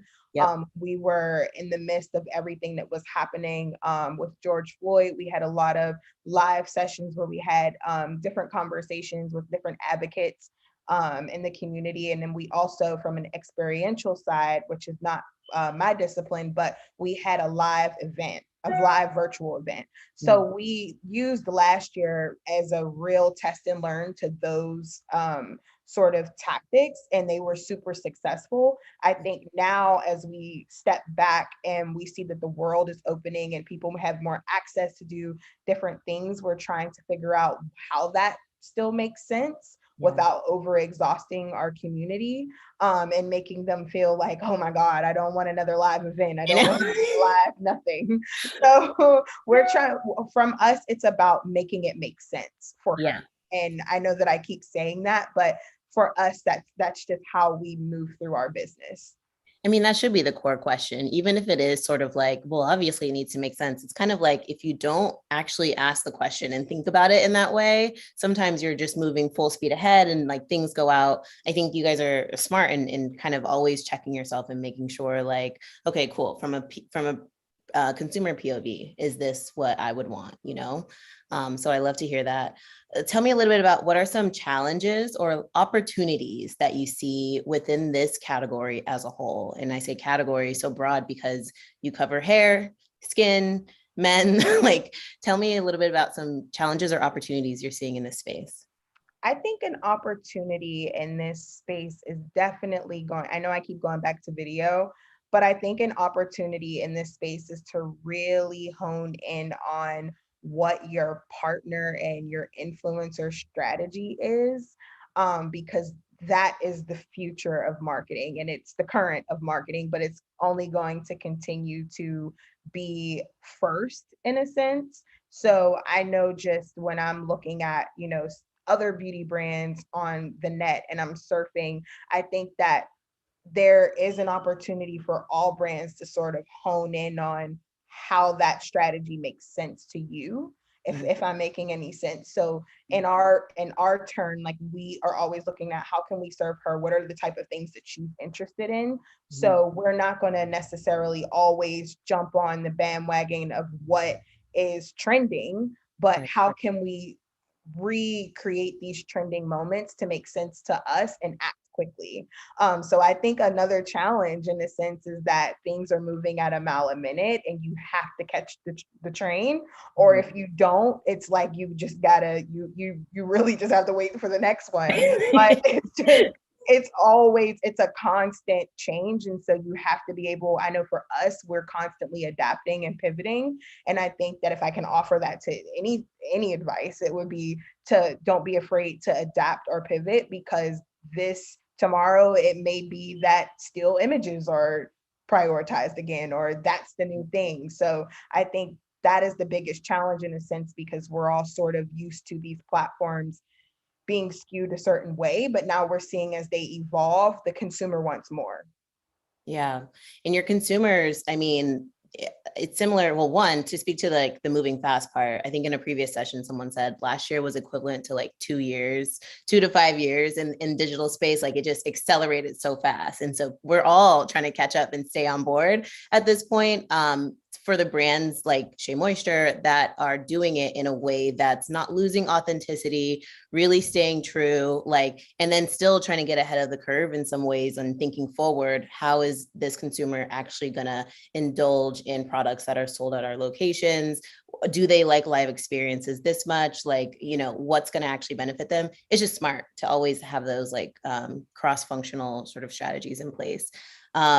But also to the point of your type of audience, how would I'm sure it's not narrowed. It's like, I already know the answers because I'm a fan, but I know your consumer is not super limited to, females, men and women 18 plus who, maybe make this amount of money and shop at some of the retail locations. What is your consumer now, and what kind of buckets does she sit in? Do you have products, I feel like, for all types of people at this point, or are looking to do that even more so this year? Yes, our consumer range is very large. We cover everyone from your 18-year-olds to what you consider aunties to grandmothers. We're skewed very large. And because of that, I think that it works in our better judgment, because we're able to tap into so many different conversations. And I think for us, we just want to continue to do that. We don't want to be the brand that, at least from my perspective, that only skews to a certain audience. We have so many different products, right? Some of our products skew to certain hair types, certain skin types, and then others are, it just varies. Yeah. So for us, we're always looking to serve the Black woman and make sure that she's being seen throughout different stages of her life. Some content isn't going to resonate with you if you're no longer in that stage. But what we try to do with our strategy is find partners that we're always looking at your audience. Who are you reaching? What is the demographic? Being strategic in that point, because what we don't want to do is continuously only serve one part of our community and not look at everyone as a whole. Yep.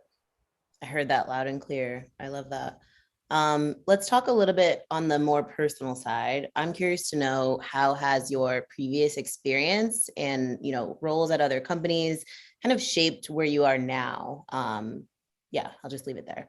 Yeah. So prior to this, I was in an agency setting. And I always say that working at an agency is equivalent to being the babysitter, where you have so many kids that you're looking after and you are trying your best to give them all of your attention, but sometimes others are priority over another. And it strengthens you to be able to really multitask and understand different parts of the business and how you can really leverage time management and, really rely on your team. And most importantly, learn how to overcome some of the mistakes that you may make when you're constantly on on the go or you're constantly multitasking. So for me, the agency setting played a huge role in how I was able to really scale in my career and come on the brand side and be able to understand how different teams function. I feel in an agency, it's really like a big family. Everybody owns their part, but you're trying to, you all have the same clear objective, which is to keep the client happy. And you really learn how to adapt in that sort of environment to use your resources. And so when you go internal, it's like, this is your baby. You're now the mom. So you have the say, you're sort of in control. And you meet a lot of people who came from that agency background. So you're able to navigate in a space where you are now one family, but your one goal is your child and not all of these other children. So it's been a really nice segue for me, I feel, because coming from the agency background, I feel I was able to really like just hone in on a lot of transferable skills that you can take anywhere. Yeah, we see that a lot. Having people with like either came from a multifaceted background with working with multiple verticals, even in going brand direct, and then the other, going from brand direct, working with multiple brands just to kind of build out portfolio. So I totally understand what you mean. Right now, I feel like you have the capacity to see every piece of the puzzle or the pie, I guess, for lack of a better way to say it, and really be involved in sort of like the DNA that is, Shea Moisture and its many different products and brands within that. So I love to hear that. What would you say is some advice that you have for young people who are looking to figure out what kind of roles they like, what kind of companies they want to tap into? And it could be specific to marketing, but I'm curious to know what kind of advice would you have for these folks out there? Like, what do I do? What do I love? What do you have for them? Don't give up. I mean, I feel my interest changed like 7 times, and I was able to. So originally I started out thinking I wanted to do PR, and then I did PR and I was like, oh no, I don't want to do PR. But that was my preference. And so I think if you go into every situation thinking about how is this job or this role going to serve me to ladder up to my overarching goal, whatever that is, I think that that's really going to help you set the blueprint for your career. For me, I was never afraid to ask for help.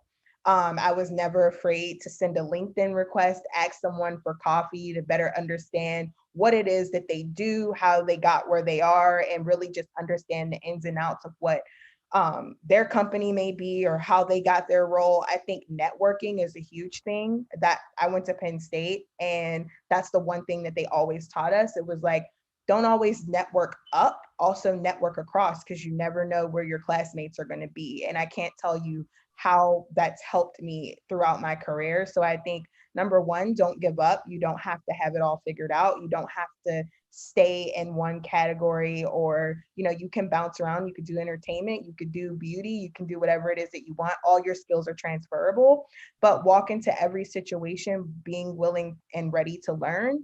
And thinking about how you can bring something to the team, but also what you're going to take away so that you can ladder it up to your overarching skills and your goals. That's awesome advice. I love that. Don't be afraid that you don't have it all yet. It's fine. We'll figure it out together. You'll get there. Yeah. I mean, and to speak about PR, like that was my background too. And like, definitely it was like, although transferable skills, to your point, like there's a ton of stuff I'm sure that you even play into your roles today.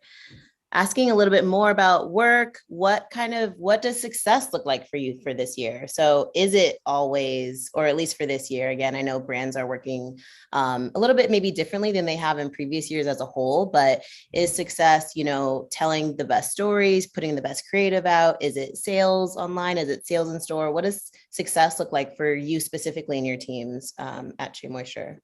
Yeah, I think success for us is really putting out content that resonates, that's going to drive conversions. I think that's the biggest thing for us.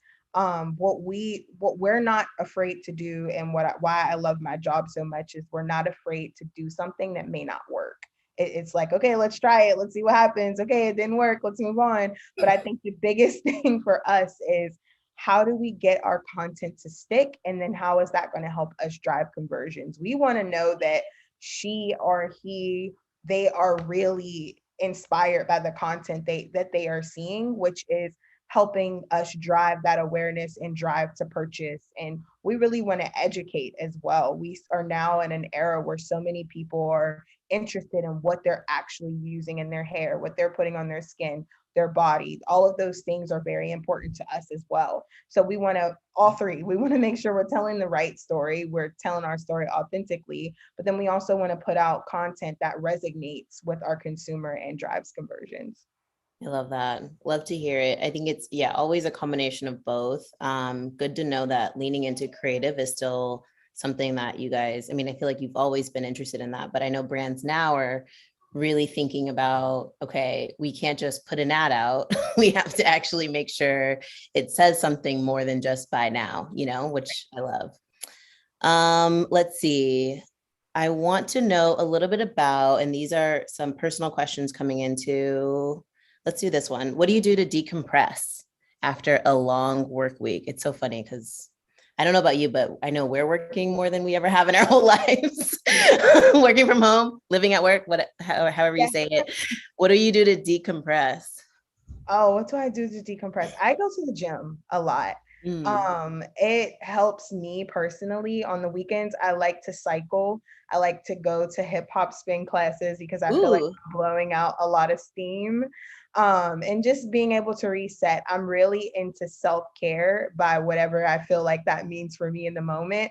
For me, self-care is getting a facial. For me, self-care is going for a walk in the park, or just really, sometimes I literally will just drive and just be in my car and find a new place to go to and explore in the city or in New Jersey. I really do find that as a good way and a good tactic that I like to decompress, because you're right, we work so much now working at home. So I try to find those little moments that mean something to me to decompress after the week. And then because it helps you recharge for the next week and so on. 100%. I said it earlier. It's like I'm in a position now where, because I podcast, I was a huge fan back when I drove. I mean, I only drove like 15 minutes to work, thank God. But when we did go outside of it, that was the opportunity to use podcasts. But now it's like I'm forcing myself. I take myself for a walk, like as if I'm my own pet. Like, go get some sun, listen to something, and do something that's not just answering emails. So yeah. I love to hear that advice. Another question is, we have like 2 sections on here. What product or brand have you worked on that you feel like was the most innovative at that time, and why? Ooh, I have a feeling, I don't want to jump into it because I don't know what you would say, but I think men's launch was really big, but yeah, the men's launch was really big, but that wasn't going to be my answer. I love the men's launch and the relaunch, but for me, it was all the work that we did last year.